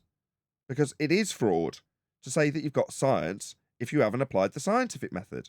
It's the same fraud we're all just coming out the other side of, which is why it's so much more of an outrage. When it's our own side doing it, that is. Shout out to D-Rose. He says, I want is that $1,000 million? Is that a billion? To wake up. Or so wake up. No, it's just the zeros. Okay, I'll just start that again. And I want $1 billion and 0 cents. Wake up, Nathan. Okay, D, thanks. I didn't understand that at all. I also want a million. Join the club, oh I guess. my God, Nathan, if you'd have read the super chat soon, I was saying, you saying, I don't want them to implode. I want them to disseminate good information, and that was my response. And I want $1 million. Because they're not going to do that. They've never done it. I'm a fairly humble guy, right? So long as my stereo is working and I can monitor the show, right, and my left ear's working and I can hear what you're all saying, I'm generally quite content. While I might occasionally say I want a Lamborghini, yeah, that would be lovely. I don't need a Lamborghini. I'd like a reliable car, as opposed to my wife's 25-year-old crap box that's falling apart and warning lights constantly coming on. That would be nice. So being slightly more comfortable than I am. Do I want millions for telling people that the Earth's flat? No. Do I expect millions from it? No. Right? Far from it. I accept that I'm going to probably face poverty for the rest of my life on YouTube. Okay. Smash the super chat if you don't want to see that happen. Great. People supporting me financially is far more rewarding than just having a big channel that generated YouTube ad revenue. You know, the community support's much more valuable, much more rewarding. Yeah, scrape by on the actual amount of it, but that doesn't matter, right? So, no, I don't think converting Jaren to understanding how science proves, therefore it would be a useful trick to tell people that you've got proof when you haven't by using those words, won't benefit anybody financially. I doubt anybody will become rich off that. I mean, it might be less detrimental to not be called a scammer by Jaren, who's bigger than I am, let's be honest. But What it will do is show audiences that the arguments that we have, when everybody out there who's a normie will encounter somebody who says, well, the science that proves we're on a globe, they'll hear it daily if they were arguing this daily. Well, that's something that we've all got to combat. We might be knee deep in it after 5, 6, 7, 8 years of it, for me. But, or Jaron in the same instance. He's been doing it at the same time as I have, probably slightly longer. I think he was out doing it about a year before I was. Well, being so thick into it doesn't mean that out on the street for your general normie, that they think that science proves we're on a ball. And we'll still parrot off the sentiment of Rumpus, as detailed by Anthony earlier, that the whole body of science proves we're on a ball. Because everybody's reified it into something that men can just tell you, and therefore it's proven. And then if you think that it could be wrong or find out that it is wrong, you look it up on Wiki and it says, oh no, science doesn't prove anything. And you start scratching your head. And if you've got half a brain and can remember 5th grade science, you remember how they disseminated how it proved things with the empirical methodology and the hypothesis construction stage with the empirical logic attached. So then they've got the audacity to tell you when they've been proven wrong or caught out, oh, actually, the science we're talking about doesn't prove anything. No, the science you're talking about was inferred to be proving exactly what you said at the time, has been shown to be wrong, and is now being decried when in reality it was never science to begin with. It was never the methodology-based proof that they'd implied. That's why they implied it, because they hadn't got proof. Didn't Chocolate have something to say about 10 minutes ago? Probably. I'm on my high horse about science. What? Go ahead, Chocolate. No, I wanted to clear up in my head what Nathan said, that comment had mentioned, that it was Jaron that is now calling out Witsit on ether not being science. Is that what happened? I don't know. Oh yeah, that's an absolute fact that I got from the comments about 5 minutes ago. Okay.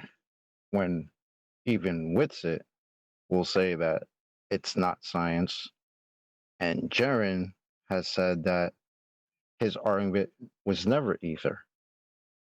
Huh. Wait a minute. Wait a Nathan, wait a minute. Time out. You said that Jaron wasn't even a proponent for ether. What the heck is going on here? I don't know. Michael Khan from the super chat says 4 more hours, please. You see my confusion, right? It's like, wait a minute. Did he specifically say that? When has ether been my argument? I've never argued ether. Right? This is. And then I showed when he did. Have you got those clips? Oh man. I will stay live if you can dig them out. If it's going to take you 20 minutes, then I won't, obviously. Oh, I got those clips. Nathan, you just read that from someone in chat. We haven't actually heard the audio clip, correct? I did say that. I said that's why it's an absolute fact that's been absolutely verified 100% because it came from the chat live. And he was a member. I mean, that automatically makes it 100% valid, does it not? He's a Nathan Oakley 1980 channel member. How much more credibility do you need? Shout out to Well, it's just a probabilistic belief. Probabilistic, you say? Yes, the probabilistic belief that all you have is probabilistic beliefs. Yeah, I found them. Hold up. Where do you want them? You want me to play him? You stick him in Master B if you want me to play him. I'll shout out D-Rose in the meantime. So shout out to D-Rose says, oh my God, my previous super chat is saying, as much as wanting them to disseminate truth and science is fantastical, want because that'll never happen. I don't know. I don't know that's the case. My attempt to get people to pressure Dave into coming here to be educated into science because of his double speak being caught out and basically with Witsit here as his representative saying, yeah, I wouldn't call that science, end quote. It puts pressure on Dave to learn the arguments when the audience will say, hang on a minute, someone who's come and said that they represent you makes it absolutely explicitly clear on this show that they know what you're saying is science isn't what's going on. That'll be the general, demeanor of the public, I would expect, unless they're just like, I like being lied to. You know what I mean? I like fraud. Who's saying that? Shout out to JMels24. Michael Kahn appears to be a highly intelligent man, a man of leisure, a gentleman. 4 more hours. We'll see. Right, okay, let's do some clips. So this is, thank you very much for providing these, from Quantum Eraser. So to me, it seems like that's where we're at with this ether idea, is to just dismiss things and make fun of people, I think is a bad position to take, because you don't know. You don't know. So 1/40th of 66,000 miles per hour is about 1,500 miles per hour. So what they were actually picking up is the ether. So for me, the ether is something that I don't think we completely understand. And so as far as it not being science, that might be true. But I think that that's what they measured with Michelson Morley. I think that that's kind of ironed out. And that's the reason that they had to, get relativity going, because they realized the implications of what that test was showing. There you go. So, yeah, making Jaron a liar. So it is a little preamble to me personally. I sat in front of him or sat across from him, however you want to describe it, intellect-wise. And he's telling me I don't ever speak about ether. Total lie. Well, hang on. Did you miss the better part of that? He said part of science that might be true. I thought science doesn't prove anything. When it's proving ether for Jaron, who never speaks about ether ever, then it's fine to be proving things with science and ether. Listen, those were two that I just superficially got. I mean, if I went digging, look out. Wait. In that clip you just played, didn't he say, as far as ether not being science, that's probably true? Play it again, please. When we're asking about the comment that was made that he's calling out Witsit because Witsit is saying that it's not actually science. So to me, it seems like that's where we're at with this ether idea, is to just dismiss things and make fun of people, I think is a bad position to take, because you don't know. You don't know. So 1/40th of 66,000 miles per hour is about 1,500 miles per hour. So what they were actually picking up is the ether. So for me, the ether is something that I don't think we completely understand. And so as far as it not being science, that might be true. But I think that that's what they measured with Michelson Morley. I think that that's kind of ironed out. And that's the reason that they had to, get relativity going, because they realized the implications of what that test was showing. In fact, the whole world's an alley after you watch this. What video is this? I don't think we can watch it because he can't play it. I won't be able to see it until he reruns it. Yeah, he needs to.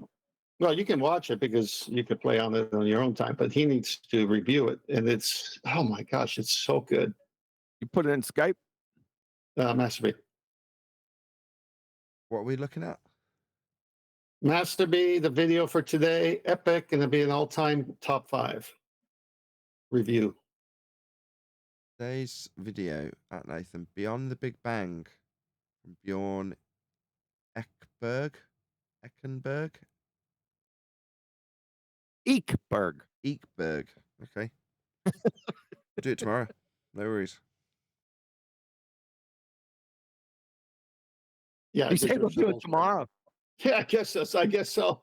What? Okay. What do you reckon I can use for a thumbnail for that guy that was on earlier? What can I have as the background? Put his head on a plumb bob. I haven't got his head. Plumb bob. Well, Plumb put bob. somebody's head.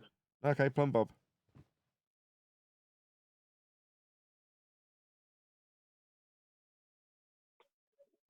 It was like, this is a little scary. He was convoluting his own argument. He was jumping from one discipline to another discipline and trying to confuse everybody. Line of sight when he's hanging a plumb bob. Well, no, you don't have a line of sight to the. That's the black swan still taking heads off. After 3 years, still still allowing them to take their own heads off. It's beautiful. That kind of sucks, guys, huh? The guys who told us, why would you expect there to be a geometric horizon? We've got an atmosphere. Yeah, and Why all would lines you are expect bent. that, you stupid flat earther? All the lines are bent. That's why that horizon's back there where it's not supposed to be. Why would you expect it any other way? Was that the guy that said, why does the horizon not rise to eye level if Earth is flat? Yes. Did he understand that the horizon is where sea level or surface level appears to meet the sky? No, he just launched into a load of flat Earth utilizations of level and straight lines in atmosphere. We need to be a little bit more specific when we say that, though. We can't say it's the pit, because that would be on a no atmo day. You can't always see to the point where it rises to eye level because the visibility is not always good enough. Sometimes you can only see a few miles because it's quite misty or foggy, and the horizon then is much lower than what it would normally be because bad weather conditions don't allow you to see that far. So it is the point where the sky and the sea appear to meet, but it's also subject to visibility on the day because some days it's very low because visibility is bad. Why But eye level assumes. Why is it rising up anyway? That's what yeah. I mean, well, that's true. Yeah. But Shouldn't like it be falling away? eye level. If it's on a ball, shouldn't it fall away? Yes. Yeah. You would That's think. just perspective, One of the Nathan. You don't first understand perspective. That was one of the first examples I saw was from my perspective, Rory Cooper, and he showed on CAD what would happen if we were actually on a ball and rose up, and it would fall away exactly as they describe in the maths, but just is not observed in reality. Yeah, why does it rise up? You don't have to be on anything. Just go out to the beach. Why does it rise up near eye level? That's the question. Flat. It does rise. You're looking at the when you surface raise level. Also, looking at the flat surface level extending out from your position. So it's going to rise up because you're seeing an extended plane. I'm talking about for the ball tarts. It wouldn't. It can't. It shouldn't. It wouldn't. Right. But that's the pain, though, right? That they have to explain how that's happening while the exact opposite is supposed to be happening. The exact opposite that they say is happening all the time when boats go over the curve. Nathan, I put unfortunate. two slides to Master B. One's a GIF of the sextant being rocked to establish perpendicular of the star. Can you go there? Yeah. What's the name of the guy that was on today? Hira. Callie. Callie. Oh, Callie. That's right. Yeah. K-A-L-I. I think so, yeah. Yeah. Thank you. Yeah, I've got it up 10th. Yeah, the American Practical Navigator, chapter 16. Wiki's quoting it. Now, when you calibrate the instrument, the mirrors have to be perpendicular to the frame. And, there's a bunch of things you do just to make sure the sextant is measuring an angle correctly. So this is what he's going to cover it first. But then the last part is what I want to focus on. It is mounted on the frame perpendicular to the plane of the sextant, meaning the frame itself. The index mirror and horizon glass are mounted so that their surfaces are parallel when the micrometer drum is set at 0. The instrument is in perfect adjustment. Okay, so important, it's calibrated. Now, listen to this. As with the sun and moon, however, rock the sextant to establish what? What's that word? Anybody? I've said it a few times. Level. What's word? Perpendicularity. Perpendicular. You can't have that on a globe. Bird is the word. Well, that's an old song. I kind of like that song. I go to the GIF and just let it play. I used to play that back in the day when it first started. Not a GIF anymore. It's just a still, but yeah. Oh, okay. I'll send you the link and you can play it from the link directly. But it brings the sun down and it rocks it until it's perpendicular to the horizon. And that's when the navigator says mark and starts with the seconds first, then minutes, all the way back so that he can have the correct altitude when he goes to the nautical almanac. And all the corrections, height of eye dip as well as refraction, regular refraction, is to make sure it's the proper correct altitude above the horizon. So it could be an acute angle within a right angle. It can never be obtuse. And it's obtuse when you're 10 feet above the water line. That's why you bring your eyeball down to the water line. It shares the same common baseline. So we have a respawning of Occam virus's old argument about the line of sight. Yeah, I suppose you could call Well, it that. can we agree? Yeah. That's. Go ahead. I'm just That's agreeing what with you. popped up in my head. Sorry. Can we agree that the line of sight is always straight but bent? Always straight and bent. Yes, we can agree that it's always bent and straight. Yes. Yes, we can agree. So we can move on as a ball earth believer in cognitive dissonance. Yeah, that's It was virus who popped up in my head when after you told the guy that for him the line of sight's always bent. Yeah, it was virus. That's who I was referencing when I was saying that, like, they have no problem switching between the two positions when they need a curved line to bring back boats and buildings. 7/6R is fine, but then when you need a straight line for measuring sextants, they have no problem switching. Like ignoring the hypocrisy and the double standards. That you then apply a straight line straight away, and they don't. No shit's a given. They Not don't. here, you That's don't. who I was thinking. Not here. Here you have 14 renditions of me getting you to go, what do you mean my lines of sight are never bent or always straight? I understand. I think I got that clip. 1 second. Okay. But isn't that exactly why QE framed it that way? So Yes. they would say that about refraction and they don't even get the trap? Yeah. So QE's phraseology in that respect is the reason I can hold that guy today to task 14 times. Because how's he going to deny that he personally will have said at some stage, given his knowledge of the argument, of course it's always bent. Look at the cranes.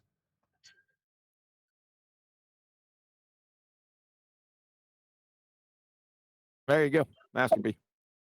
Anthony, you're causing I feedback, think by he the way. said that. I think he said that stuff just so he didn't have to acknowledge level, though. Like he would say anything after saying level was horizontal, but not horizontal. He was just desperate to get away from level. Yep. They all are. They all need a flat earth at some point in their claims. So the moment you point that out, they want to get away from that claim.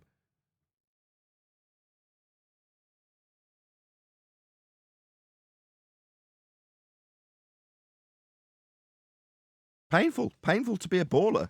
Cognitively speaking, I am not joking when I say that they have sleepless nights. That is not a joke. They will. Well, some flat earthers that Play the clip for the points lost. This Akumo virus, yes, it is. Yeah. Gem Pandas, and they were educating me from Andrew Thomas Young's paper. They're saying, yeah, those light rays, they're curving to your eyeball, right? Yeah, but they are. Yeah. They are. Oh, they are? Line of sight is never bent. You haven't got a straight line of sight on a globe. It's all bent. Those light rays, they're curving to your eyeball. Yeah, they are. Yeah. They are. Line of sight is never bent. They're curving to your eyeball. Yeah, they are. Yeah. They are. Line of sight is never bent. Calling all cars. We have Numpty dipshit.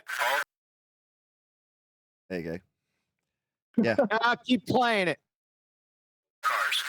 assist. There you go. All cars, please assist. So why don't you walk me through this? What you want me to do this? What you get me do this? Prove a flat Earth? Huh? What you get me do this? Done. What you get me do this? Proving a flat Earth? Huh? What you get me do this? Proving a flat Earth? That is how you sound, Virus. That is. What you get me do this? Proving a flat Earth? Damn, walk me through this. Damn, bro. You got me proving a flat Earth, bro. What you get me do this, bro? I love that never show. Gets That old, was a great man. show. That never gets old. And when chocolate comes in, that is how you sound. But it's how the guy sounded today. What do you mean it's not? He went all high pitched when he was exasperated, if that's the right word. He's frustrated at his own failings because he can't use a straight line and he knows damn well he can't. So he's like, what do you mean I have always got a bent line that I've spent 3 years telling you malfunction?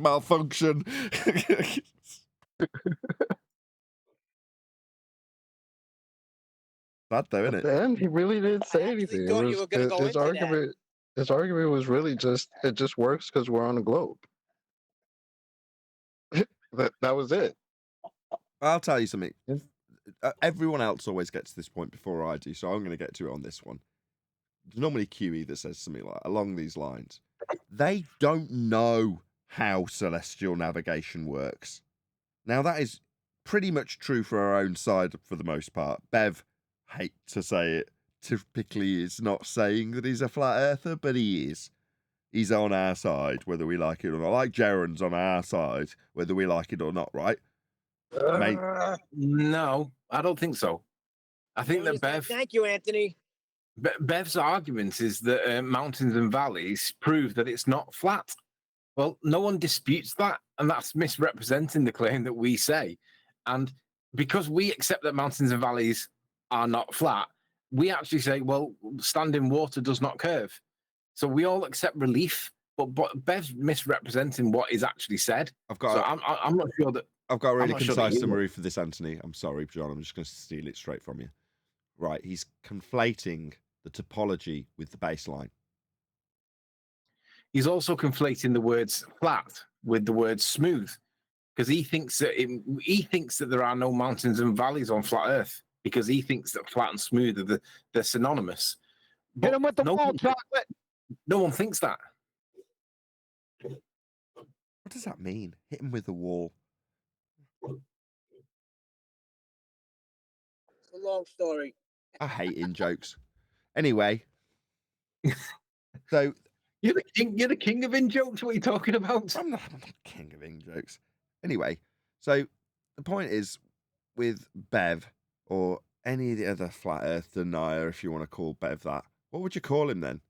Not that this matters. Majoring on the minors, really. He's renegade, isn't he?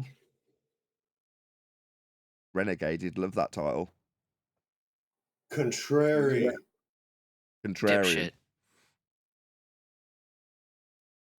He would be an Forget about Bev. What about his little cohorts? Like SC Montreal. He doesn't even need a label. We don't have to give him a label. We can just say he's wrong, because no one thinks that mountains and valleys negate flat Earth. Ahead, Broto. Yeah, but how do you measure those mountains and valleys? What would you measure them against to give them a height? Flat baseline. We don't need to quantify. We just need to point out the quality of the statement that mountains and valleys do exist. No one denies them, and we don't think that flat means smooth. That's it. I like Nathan's example with a bookshelf. To me, that makes a lot of sense. You mean a whiteboard? That was not my example. That was Bev's example. Whose? Bev's. I stole it from Bev and parroted it back at him. Why do you think it was so effective? I should have figured you didn't come up with nothing. Yeah, I didn't come up with it. Bev came up with it. I just parroted it back in the right circumstances, leaving him stuttering and stammering over his own bloody example that he couldn't then concede. Because what's he going to do? Concede his own example to have me play it back to back with him claiming that when you lay a whiteboard flat and run your hands over it, the microscopic undulations don't change that it's flat. That's his example. So what's he going to do? Deny it? Once he conceded That's it, what I'm talking about. the conflation between the the baseline and the topology was easy. I got the concise summary from John 20 minutes before he arrived, just by pure chance. He just happened to summarize it really concisely. So I'd got that. Once you've got a concise summary, there's more power to a concise summary than meets the eye. It's not just the ability to parrot it off verbatim as a punchline. Having a concise summary means you can cognitively wrap your head around the examples beyond the simplistic, concise summary. When you've only got the complexities of the example whirling around your head, you can't necessarily fight the battle more effectively. But the moment that John said he's conflating the topology with the baseline, bang, I was like, right, I can fight this argument all day long now. That's why having a concise summary, arguing about this stuff at nausea, so it gets more and more and more refined to the point where you've got a concise summary. And that concise summary isn't enough for somebody to pick it up and go out and fight with it, but it's enough for somebody who's been following along with the argument to fully understand it, to then take that then fully sharpened tool out to battle. Well, you did that with the guy today. Yeah, thanks to John. But it's because of us doing it so often and getting to the point where we're refining these arguments for the end concise summary that John gave, so I can bash that guy over the head. Or Bev in that instance. If Bev is not a glober and he's not a flat earther, and he doesn't want to say the nature of the plane we live on is he just in love with math and geometry and Euclid? What is, I don't understand. You left scratching your head. What is it then? I would appeal to his motivations on a societal level, but I'm purely speculating. I have no idea. Appealing to his motivations kind of pointless, but fun at the same time. So I just see him as a social cuck. It's not socially acceptable to be a flat earther and say the earth is flat. Now, figuring out that that's got two double-edged sword also, the words flat earth, because it's got ambiguity, he's then taken that ambiguity and made it his USP, his unique selling point. Well, fine, until you find yourself in a glaring contradiction or unable to answer about 2 points on a baseline, for example, then you just look stupid or end up saying that angles are useless or words to that effect. You just end up looking stupid. Well, is your unique selling point worth it for social cuckery? Because that's all it achieves. The ability to say, I'm not a flat earther. In fact, I challenge them and think they're stupid. What, for social acceptance? What's it getting you? Let me ask a question. It's a genuine question. When he says that you can do fuck all with an angle, right? Let's just change it because I want someone to explain to me. I don't get it. You know, like when you make a cake, the constituent components of a cake is flour, eggs, milk, butter, whatever, right? When he says you can do fuck all with an angle, can you not just say the exact same thing for example, flour? But you can bake a cake with flour, right? So you can do something with flour. I understand what you're saying. His argument is prefaced with the notion that elevation angles require a good timepiece, a almanac, a really good sextant. There's a whole bunch of stuff that you'll need. So he's saying you can do F-all with an angle in response to the other parts that you would need. In other words, if you just had an angle measuring device and nothing else out at sea, and you don't know where the GP of the star is, then what use is it? And he would be right. But he hasn't made that concise summary of his point. He's just wrapped it up in a stupid statement. You can do F-all with an angle. Okay. Contradicted by his statement that you know your latitude. Why? Well, it's just an angle. Just an angle completely contradicts his statement that you can do F-all with it. Because if it's just an angle and nothing else, which is Bev's statement also, then it completely eradicates the notion that you can do F-all with just an angle, because just an angle will give you your latitude, according to Bev. Again, just making him look stupid. Why? Well, because he wants to decry our argument on the, what, basis that you need an almanac. Great argument. What, because we know where the stars will be, because we've tracked them for as long as human history has existed. Oh, right. That's a great argument, Bev. Us knowing with the patterns of the stars so we know where they'll be above, and we're right, and it's accurate, and that's the basis of almost all navigation. But hold on, it's also the basis of GPS. But hold on, you can do F-all with an angle because they fight it over on Flat Earth Debate. That's the reality, Anthony. in the past, Hold on, let me say something. hang on. Yeah, go on. Hurry up. Go ahead. No, go on. I'll go after. That's why I don't. That's why I do not understand why you say they're on our team. They're on our side. They're not. When you go on somebody that's on your side, they treat you decently. Give you a cup of coffee, a piece of cake. I go over to Bev's, I get interrogated. Bullshit. Can we go over to Oh, Jaren's? of course. So by that and not get standard, interrogated? so by Come that on. standard, They're not on our side. so by that standard, divorce, it doesn't exist. Non sequitur. Non sequitur. On my side, when in a contractual marriage with a woman, would be someone that you could say, she's not only supposed to be on my side, considered on my side, she's got the same surname as me. Couldn't be any more, short of being blood relations, right? So contractually, legally, socially, and every other aspect and eye of every other person that looks on you with your ring and your contract, they're on your side. Yet my standard was, well, then, if we can not consider them on our side, by contrast with my example of a marriage, then there'd be no divorce, would there? Because everybody, when they're on side, stays on side. No one ever falls out. No one has a difference of opinion. No one has a difference of attitude. No one starts scamming and using fraud to claim their proof with a shortcut. That wouldn't happen. All right. So I wanted to stay on topic. They in the past called the Almanac a magic book. So the way they look at the Almanac is a problem. Now, when you go do a deep dive in celestial navigation before the modern day of it, you find that the Portuguese would see Polaris at port at a certain height above the horizon, and they say, okay, let's mark this, and then this is the way we find our way back home. So when they were at sea and there was no land, they would look at Polaris and they say, well, it's too high, so we're not on the same latitude, so let's go this way. And it would be dropping in the sky. Okay, this is it. Now let's go this way. And this was the beginning of how the stars help people navigate. So then they got everything in the book, 57 main stars, plus sun, moon, and some planets.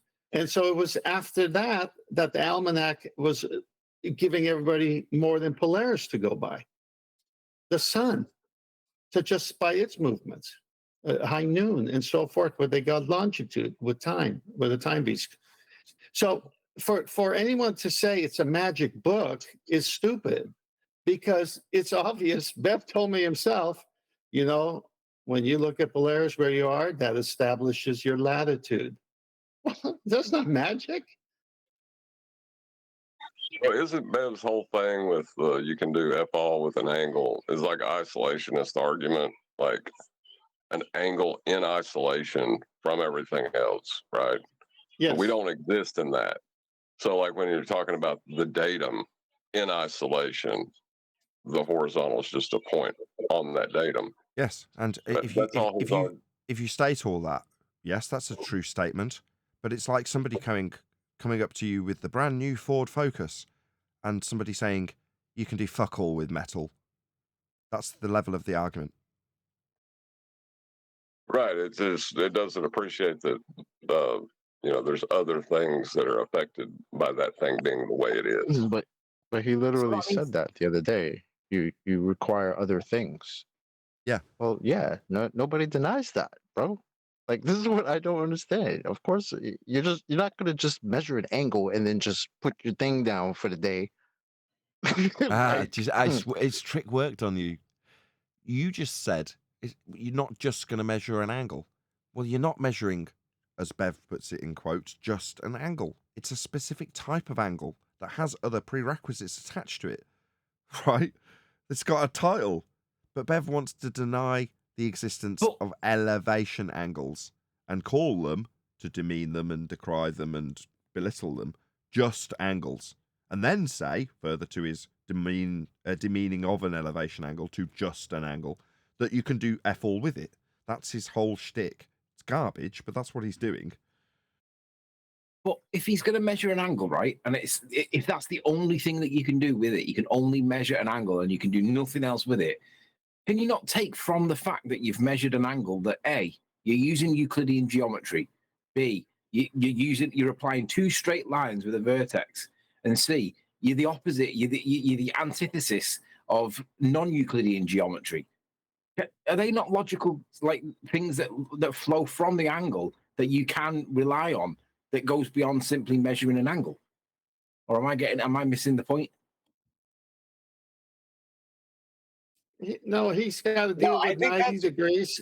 He's got to deal with 90 degrees, which he must accept perpendicular. He even says perpendicular all the time. And then even with Nathan, he had to, it was like pulling teeth. He finally said, yeah, well, of course, a horizontal and the vertical make a perpendicular.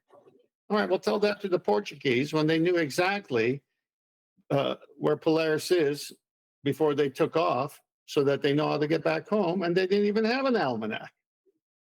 It depends what you're referencing it to. Kitchens and homes are built with angles because they're referencing something for the angle to be used with.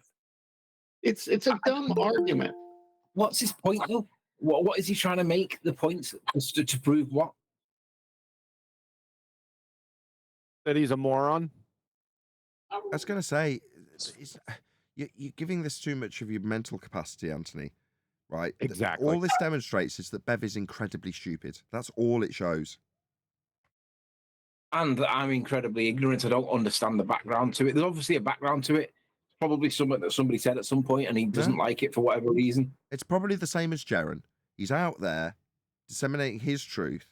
And when he goes into a random forum, they're talking about gas pressure without a container and elevation angles, and it pisses him off. There you go.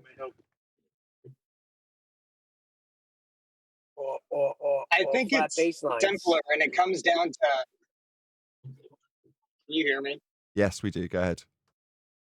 Okay, great. I think it's simpler, and it comes down to logic, and it's not a logical argument that he's trying to make. It's essentially that a line is an imaginary thing on its own. An angle is an imaginary thing on its own. It has correlations to the real world with what we do, but on its own, it's imaginary. And I think that you see that when you have like that Cali guy coming in earlier, because he's essentially saying, I don't need a flat baseline equated to the plane. I can imagine one.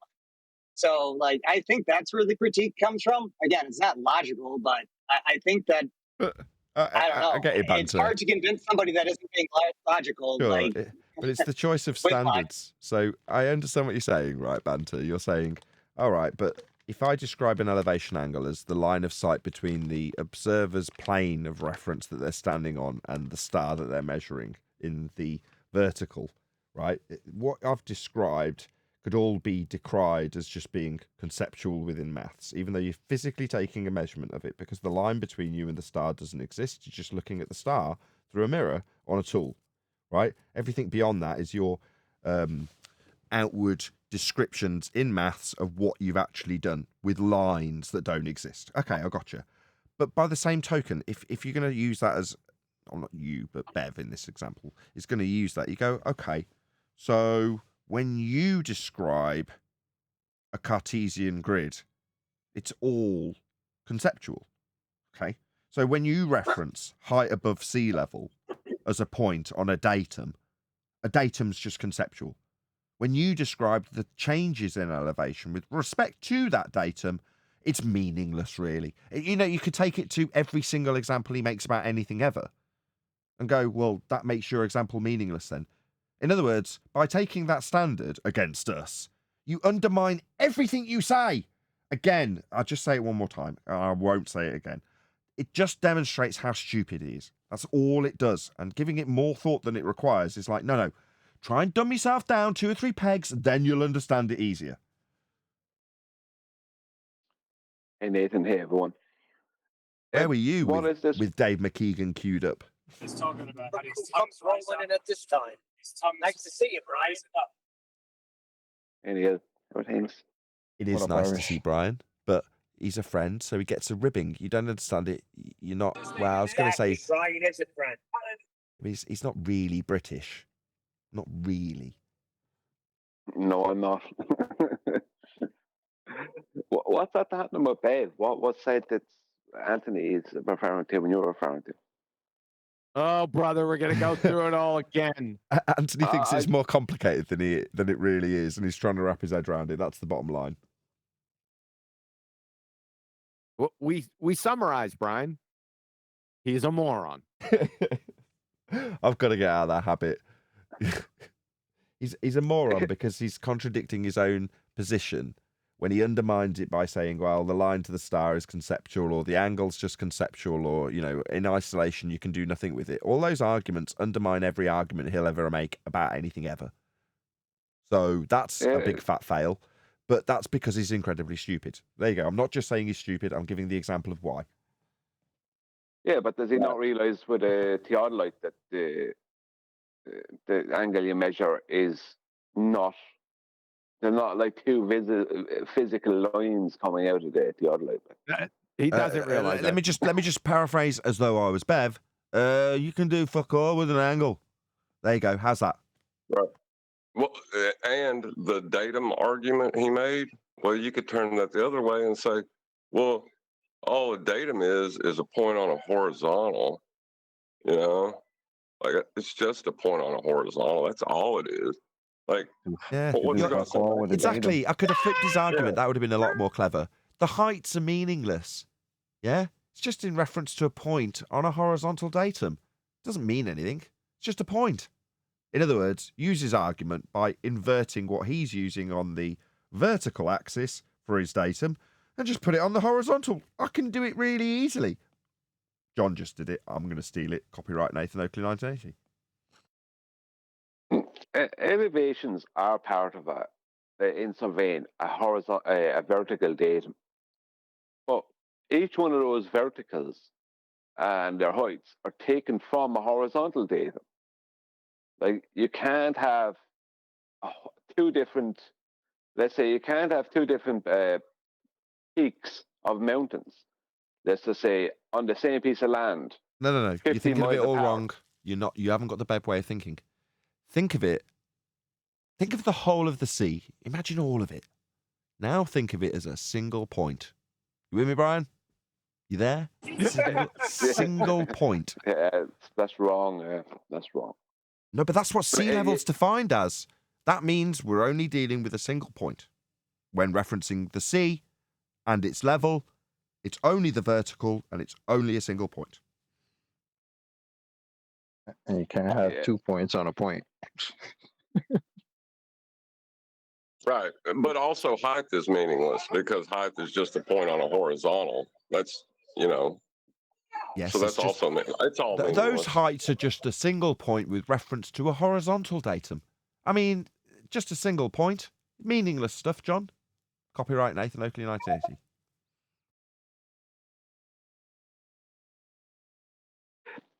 Great. It's exactly it. Like Nathan said, it really is a lot of overthinking about what Bev's trying to say here, I think. It's just simply lines are imaginary, therefore nothing, and doesn't take any of the other context into it. It's basically the same as Jaron saying, but what if, human beings are fallible? Exactly. Therefore, science can't prove anything. It's literally like the same kind of train of thought. Exactly. You've got to dumb yourself down one level to that sort of, okay, so let's just get the hat on that I'm dealing with my 7-year-old. But what if people didn't exist? That's what you've got to do. Well, the same goes for Bev. You've just got to dumb it down to that level where he's some belligerent 12-year-old saying, well, what if we only take the maths to mean that nothing in measured reality exists because it's just an imaginary line that you're measuring? That's the mentality you've got to dumb yourself down to deal with it. Because if you try and make it more complex, we're mainly talking to you here, Anthony. He's probably disappeared. Talking to you, Anthony, because you're trying to make it more complicated after Brian asked you why we were talking about it. I'm still here. I'm not trying to make it more complicated. I'm just trying to understand what point he's trying to make. Because I can bake a cake with flour. I can do stuff with angles. Like, I don't get it. Well, he was famous for his water level in the building project. So is that just a point now? To be honest with you, the problem... Oh, just before you start, Brian, can you keep this extremely lengthy? I'll go and put the coffee machine on. I'll get a few, maybe do the dishwasher. That'll be no problem. Don't let any dead air in. No problem. Don't let any dead air in. I am No actually problem. moving away No from my problem. seat. I'm actually going away from the seat, but that was sincere with sarcasm attached. Brian, don't don't worry listen about to that, Brian. I'm not Neil. I don't care, but I have thick skin. No, I think, right, well, I couldn't listen to all of the show the other day with Nathan and Bev because I just knew where it was going. I don't know how it ended up. I just knew where it was going. And Nathan was getting angry at Bev. But the problem was, and this is the thing, the problem was that Bev doesn't understand celestial navigation, and he thought it was just a joke. Last year when I tried to, well, more than last year, go back 2 years, 3 times I tried to detail it to him or explain some of it to him, and I even tried to do a small, very, very basic presentation last year on his show, and he just wasted my time. What's happening now, from what I could figure out from hearing him talk, is that he didn't want to admit he just doesn't know what it is. He doesn't understand it. And he wanted to get some understanding of it from Nathan or Kent or whoever is in here, but he didn't want to admit that. So instead of just admitting that you don't understand, and dropping your pride, he ended up trying to be awkward, and Nathan got angry. And I don't think, I'll be honest with you, I don't think it went the best way it could have gone at all. But the problem is Bev has too much pride. He can't admit when he's wrong. He can't admit when he just doesn't know. But do you think it might be what I said the other day? Maybe he just doesn't believe that that's a thing. Like he even said it. From what I remember, he said that after Nathan described celestial navigation to him, he said, that's not something I think you can do. That's exact quote. That's Like, what he does. He doesn't think it's real. That's correct. So he thinks like celestial navigation is like a joke, like space program or something. He thinks it's a hoax. Wow. That people aren't doing that. I think because that's the only explanation for this, right? If people are actually doing that, then what we're saying is correct, right? People do this all the time. It's like what? Didn't Nathan's sister do it? Go ahead, Teddy, I'm sorry. No, it's all right. No, he's staring himself then in the mirror because he told me Polaris establishes your latitude wherever you are when you see it. So he knows enough about that. But that was a death nail for him, but he doesn't accept it as a death nail because then he'll say, well, what does that mean? F all with an angle. Well, you told me it establishes your latitude. Where'd you get that from? And why'd you say that to me? And now you're saying it doesn't do that even? And the biggest hint of that is them calling the Almanac a magic book.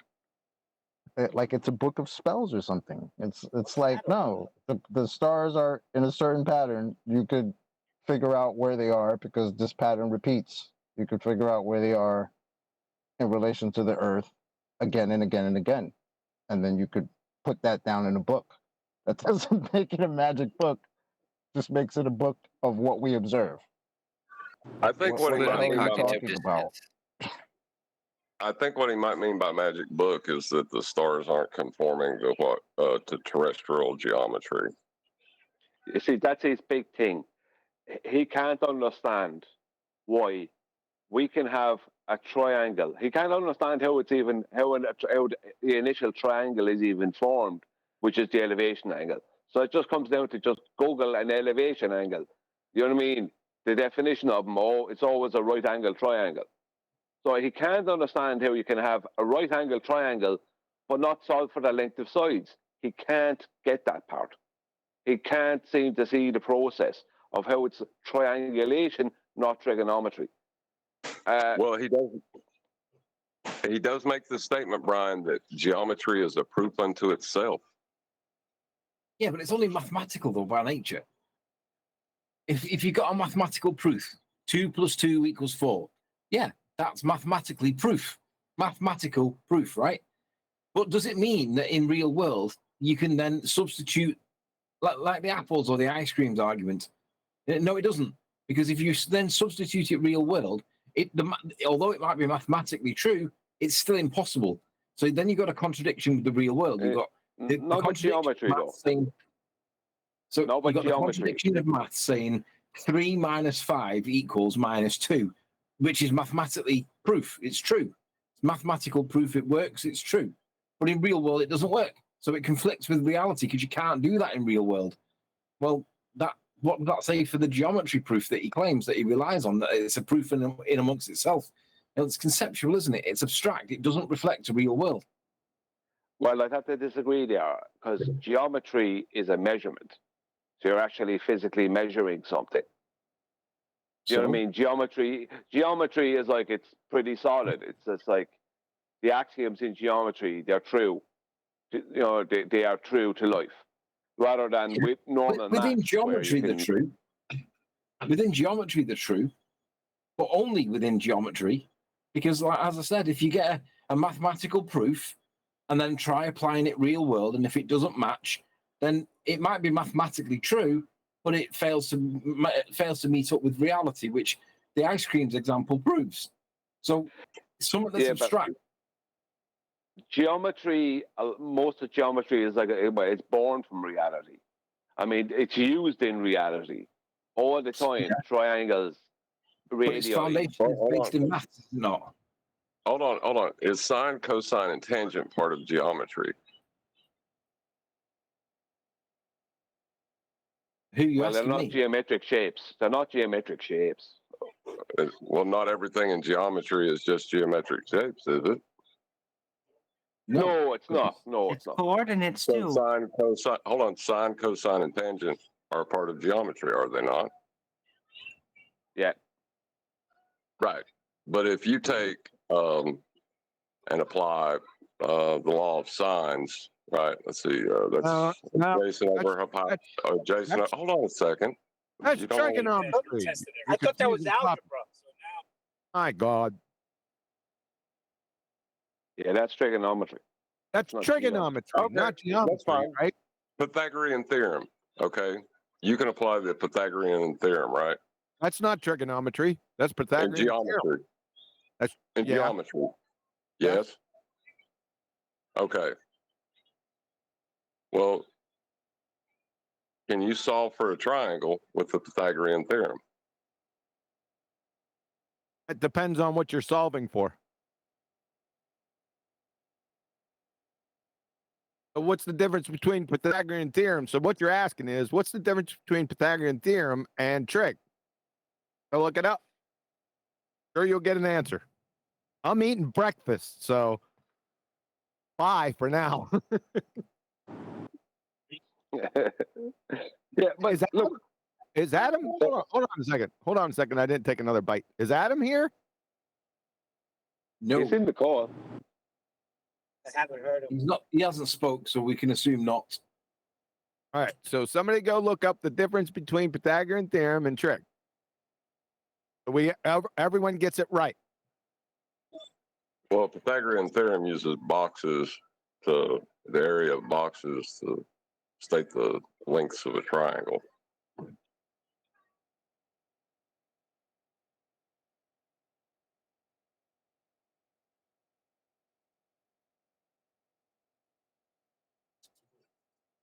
Sine, cosine, and tangent use the angles and one side to establish the length of all other sides.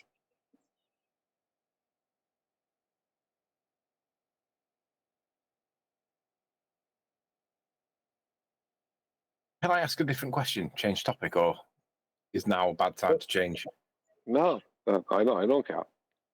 I watched the Jeranism and Nathan debate the other night, and somebody in chat said something like, "Be careful with the isms, because like the word ism at the end of a word indicates that it's belief based, scientism, all that kind of stuff."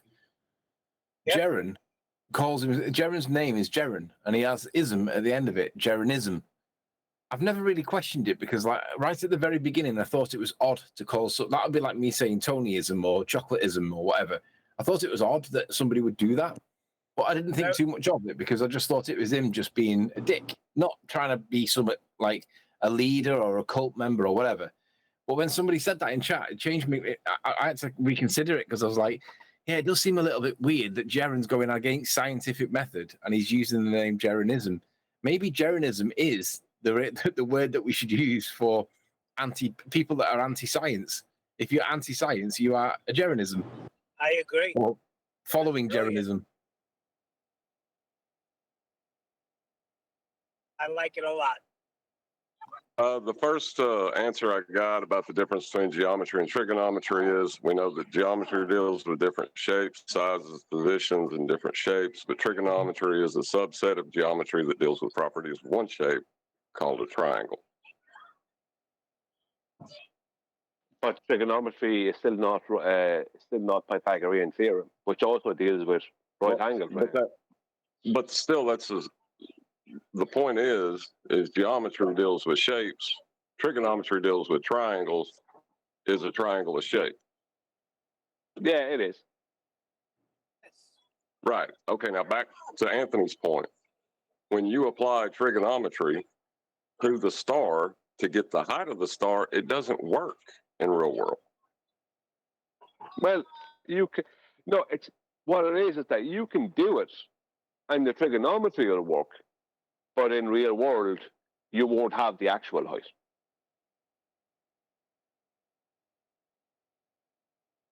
Right, so it doesn't work in the real world.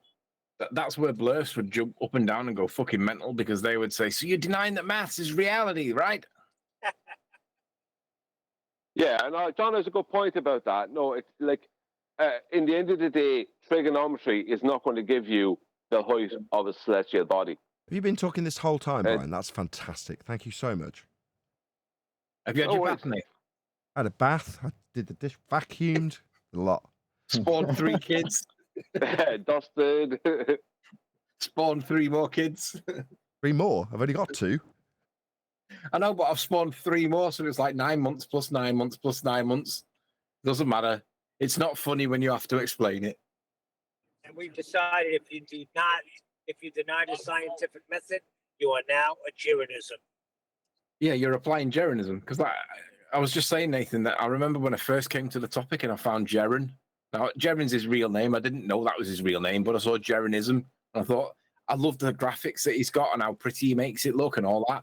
And then I found out his name was Jaron, and I thought, why would you call yourself Nathanism? Is it some kind of vanity, pride thing, or is it just Nathan being a dick? So I put it down to Jaron being a dick.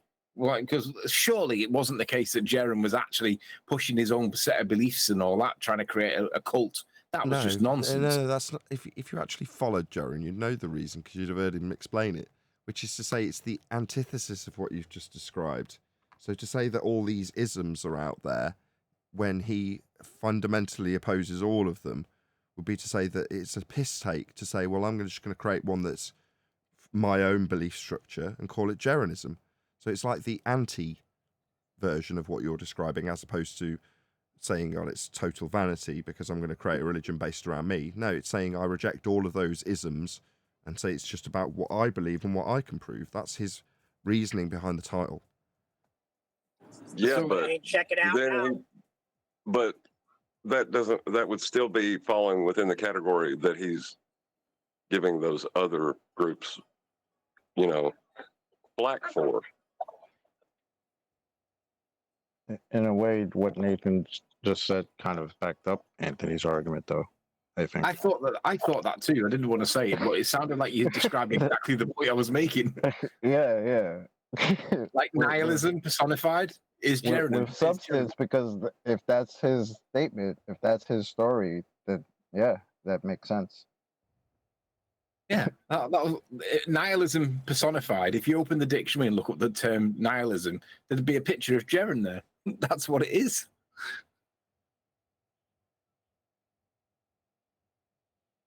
He's not listening. The key point is, what would you call a follower of Jaronism then? Jaronite, Jaronist, or just a Jaron?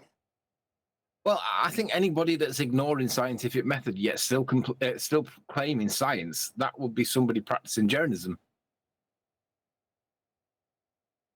Right, but is that a Jaronist? I'm going to create QEism. And my first working principle is I'm retired. You're not. Have fun at work tomorrow. Did you watch the minister that gave the story? Did you watch that video I posted? If not, I'll just tell the story. Tell the story. Okay, so this 80-year-old guy or 83-year-old guy is queuing up at McDonald's, and he's at the first window, he's placing his order, and the woman behind starts bibbing a horn and shouting obscenities at him, getting very angry because he's taking too long. Can you pop yourself on mute, Anthony? Still causing that. I'm feedback. sorry. That's right. So he looks to the teller while she's bibbing the horn and says, "Ma'am, can you charge me for her order, please?" And the teller says, "Yeah, certainly, sir." So she instructs him to move on to the second window, which he does. And then the woman behind pulls up to the first window. And the woman explains what's just happened. So then she's leaning out the window, mouthing, "Thank you. Oh, thank you so much," through the back window. And he's thinking to himself, yes, she can't quite believe that her rudeness was met with kindness. But then the guy on the second window comes up to the window, and the guy in the car presents both receipts to the guy, takes both orders and drives off, leaving her with no food. Says, "Don't mess with old people. They've been around a lot longer than you." Huh. Yeah, because you've got to pay at the first window, haven't you? So, like, you go to the window, you pay yours, then you pay for the girls behind you. She gets to the window. "It's been paid for, ma'am. Thank you so much." And then he takes his food and fucks off. No, That's a great way to troll someone, isn't it? Takes his and her food and drives Yeah. off. So she's got to now That's a drive great- all the way to the back of the queue. That's brilliant. I love that. The minister told it a lot better than I did. And the moral of the story was don't fuck with old people. Yeah. They've been messed around a lot more and now to deal with it a lot better. Sorry. There's a shirt with one of my principles of QEism in Ballbusters, Nathan. If you scroll up a little bit, you I can saw post it. that. It says, Again? "I'm retired. You're not." What was the other bit? Have fun at work tomorrow. Have fun at work tomorrow, right.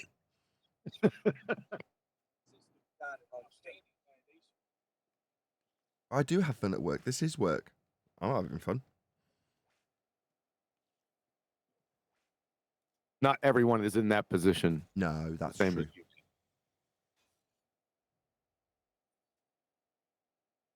I'm confused now. If I'm a follower of QEism, does that mean I have to retire then? Yes, it does.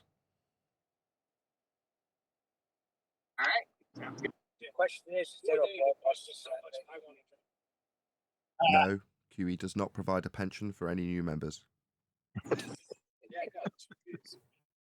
Yeah, Can I ask you a question about the Nathanism? About the Nathanism, there isn't one. Yeah, well, we love you like that, though. So, but seriously, Nathan, back on a question that I talked about yesterday with you about the housekeeping questions. Okay. Yeah, go ahead. How did you come up with them? Why those? That was Anthony's specifically? brainchild. The concept of having housekeeping full stop is Anthony's, who happens to be here today. Anthony came up to me and said, Okay. there's got to be Did some he- way of us being able to consistently disseminate the information that we've gone to all this trouble to accumulate. And there's got to be some sort of housekeeping that we do just regularly, the same thing over and over again, just that keeps us all frosty and keeps us reminded of all the victories that we've had. What can we do? Something that just, sort of does, just keeps house. Yeah, There you it go. came from Paul Voigt, wasn't it? Paul Voigt on the Isle of Man basically got cornered over a point and he got battered and battered and battered. And then the next day he came Molten back iron core. as though nothing had happened. Molten iron core. The molten iron core. Yeah, so that was it. So that makes that the first housekeeping question then. That's Any correct. evidence of the molten iron core? The crappiest question, if you ask me. No offense, Anthony. But nonetheless, though, It was me saying to Nathan, like, we need to keep him held to that, so that, like, because now we've got conspiracy cats, like gas pressure without a container, right? Anytime he gets seen, you ask him that question, and you hold them to task, and they can't answer it, and that's why Paul Voigt disappeared like a fart in a colander. He can't answer that question, so he vanishes. The only one guy that doesn't work against is Rumpus. He's got like kryptonite. He'll hold that up, and he just manages to deflect everything. He'll come back no matter what he says. But that was where it all spawned from. It was keeping people accountable for either the thing that they've said that was wrong or the thing that they can't answer. But when they get cornered, and we got collected over time, and some of them are stronger, some of them are weaker. But nonetheless, you ask those questions to Bliss, and they either can't answer them or they just beg the question straight away. Wait a second. Stop. Fart in a colander? What's that? He's not.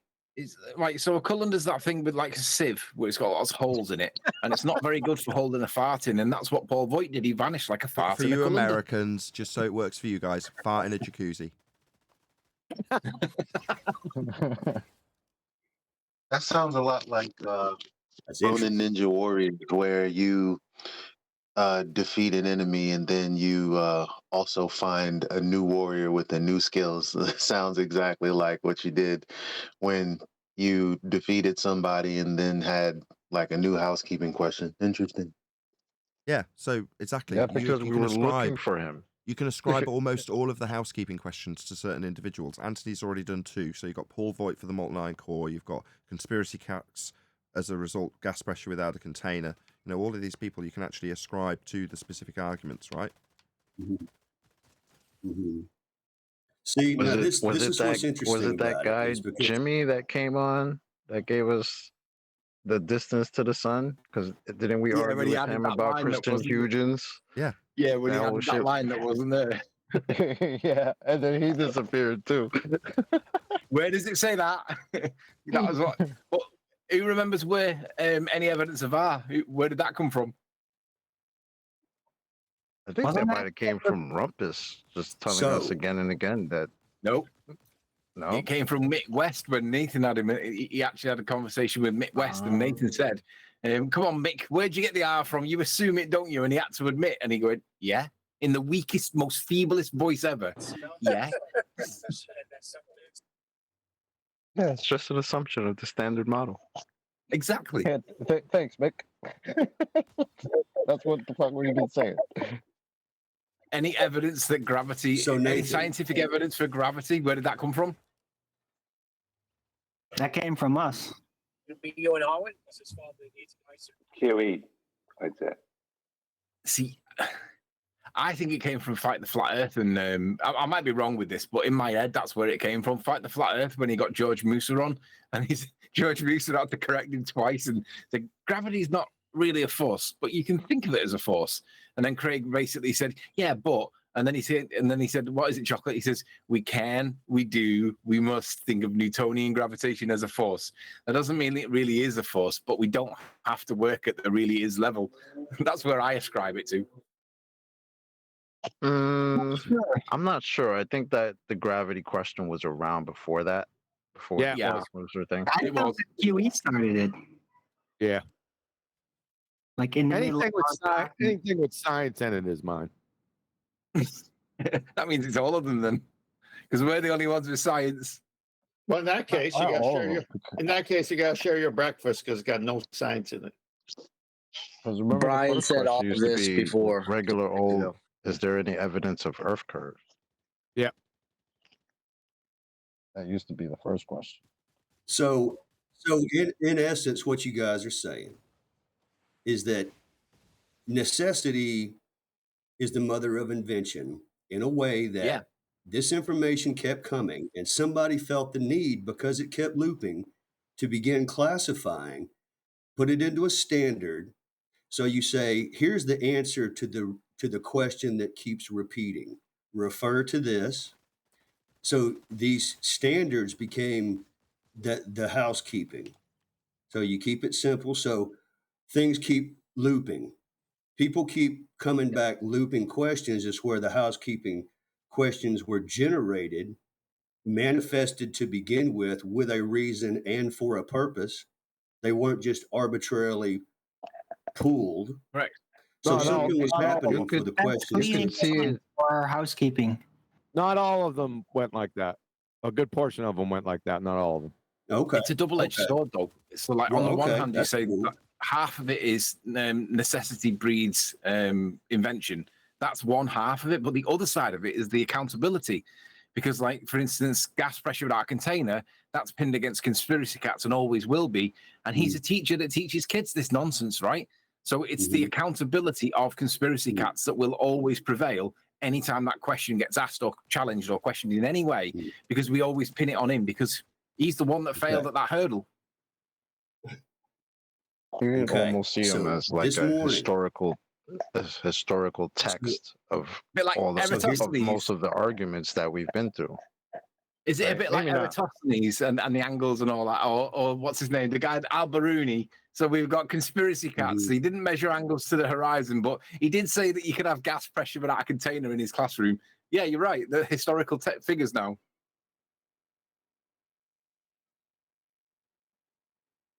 Yeah. Kind of just So, like an outline. well, see, now just this morning, see, Callie is back again, looping the same kind of thing that's already been answered how many times? He knows he can refer somewhere for information that he's being contra to.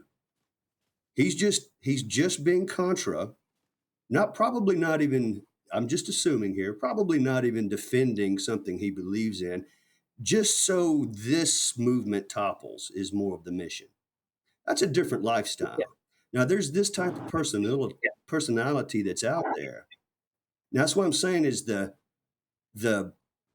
housekeeping questions is kind of like the North Star, because it is the standard to refer to, and you can base all the orientation off of that. So these housekeeping questions to me are it's in itself is a nice foundation, and I can see how it can expand into more questions. So as the show grows, if it's based off of, and I tried to lead yesterday with Nathan, I did a flimsy job of trying to put down some breadcrumbs for him I was trying to set up asking what's the first housekeeping question? It's about the horizon. Then I wanted him to naturally tell me what to reference. Just the beautiful job that QE did with the panel, putting up the Black Swan, that video. Here it is, look at it. Droid kind of takes care of things in the chat, throwing out those bullets when people start talking about things. He puts a link to the reference immediately. Droid's on it. In the live stream, Nathan, you always do a good job of parrying whatever comes your way. The thing is there's going to be more and more of these people, of these personality types coming this way. And truly it is debate. However, these types of people, the personality is just contrary. It's only so this movement doesn't get somewhere is the mission. And it's not really a true debate. They're not really fighting for something, just to tear this place down. And I'll say it like this. It's slick. Like when Bud Light associated whom they did with their target demographic, then they mixed two worlds. And any of their target demographic who goes to reach to purchase one is associated with this image of what Bud Light did. You all know what I'm talking about. That's why it tanked. By association, people don't want to be associated. This personality type comes here. The bomb under the wall that they set is just to associate this when things are so, for example, like we were saying yesterday, if they say flat equals smooth, they're trying to associate this movement with us thinking that when we say flat, we mean the topography is smooth like glass. But that's not what we're saying. But as long as they can associate foolery with the movement, then it's kind of a success. So the saving grace, the foundation, the orientation, the North Star, if you will, is these housekeeping questions for anybody, new or old, on the fence, what have you, wherever you're at in this journey, to reference. So if there were hard call and response, here's the question. Here's the horizon handled. This video, the way QE stepped it through, just amazing, step by step. The panel was there. There was correspondence, the video done just perfectly. That takes care of that housekeeping question. You want to know about the horizon? Refer to this right here. Bam, that's it.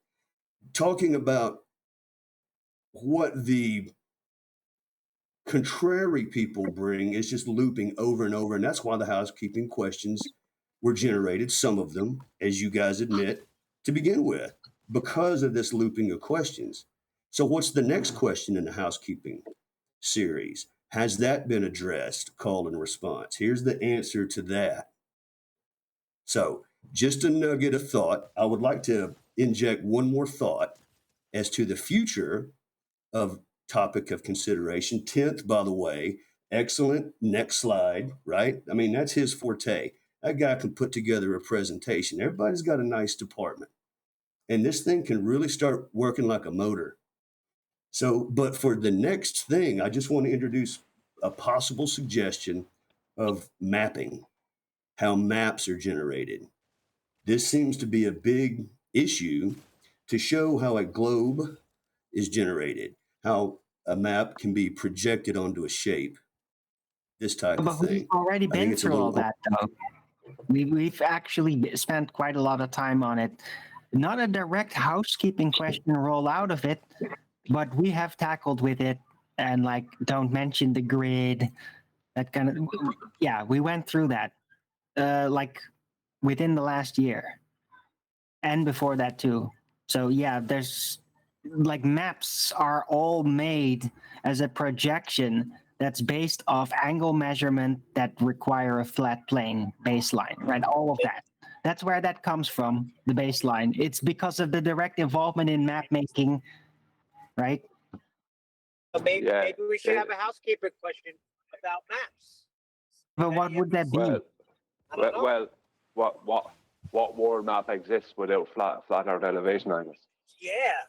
Yeah, the problem with the average maps is right, but it's already been reduced to a technical question. That we have the housekeeping question, right? The angle of the flat baseline. It covers all of it. Maps, exploration, all of it. So we technically already have something that addresses it. It just doesn't address it directly because there's more things that are even involved in it. The problem with the maps argument is that the baseline covers it. The problem with the maps arguments at its core is that all the coordinates are on the XYZ axis, straight lines, Cartesian coordinate systems. But because space-time is supposed to pervade, basically Einstein's argument was, well, there's nothing in the universe that dictates that we have to use Euclidean geometry. So he doesn't use it. He uses non-Euclidean geometry. And that's what gives him the permission to bend everything around onto a curved surface and basically curve the X and the Y and the Z so that he can do anything he wants with it. And then that's why we all say that all the maps are flat Earth maps, because they're all using XYZ coordinates on Cartesian grid lines. Yeah, but there's one problem there. But at the end, I was in there first. But at the end of the day, Brian's still going to be Irish. Yeah, that is the truth. Every day.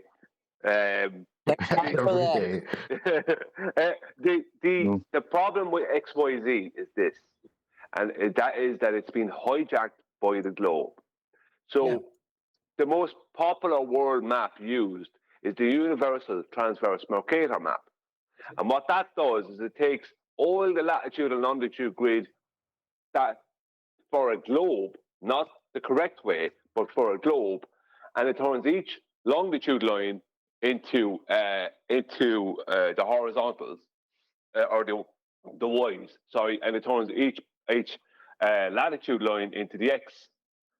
So you have a series of X and Y that is a flat map but it's not, because that's the very map that they add the Haversine formula to turn it back into a globe. Because all that is doing is matching back up those longitude line points. Because if you look at that map, it has several longitude lines going through Australia between Sydney and Perth, when there's only, in reality, one longitude line between Sydney and Perth. So that's the problem. X and Y is used all the time in mapping, used by surveyors. But even when surveyors and other disciplines use what they call, and this is another begging the question fallacy, local vertical and local horizontal, right? They then match that to the universal transverse Mercator sometime later on. They'll then convert to. So the point is that they will always have to use X and Y and Z for elevations, but they can match it back to an XY coordinates grid that's based off of the latitude and longitude grid that fits a globe. That's the problem. So it's a bit of a hoodwink. So XYZ, yeah, is it's horizontal plane coordinates, but the way they work it always comes back to globe because of the universal transverse Mercator map. And just one last point on it: what map are the measured circles of equal altitude put directly onto? A universal Mercator, transverse Mercator map. Straight away, as soon as they go onto that map, they're no longer in reality. They're already heading towards globe. So as soon as those measurements come onto that map, straight away, like at that point, those measurements are being manipulated immediately. And with that, I'm going to say another huge, massive, enormous thank you to both Discord and G+ panels for making today's after show possible. And of course, a massive thank you to all of you in either Nathan Oakley 1980 or Nathan Oakley premiering streams, hopefully smashing the super chat, liking, commenting, sharing, subscribing, joining as a Nathan Oakley 1980 channel member, and all that good stuff. I've been Nathan Oakley, and I will see you all in the next video.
What a lovely day!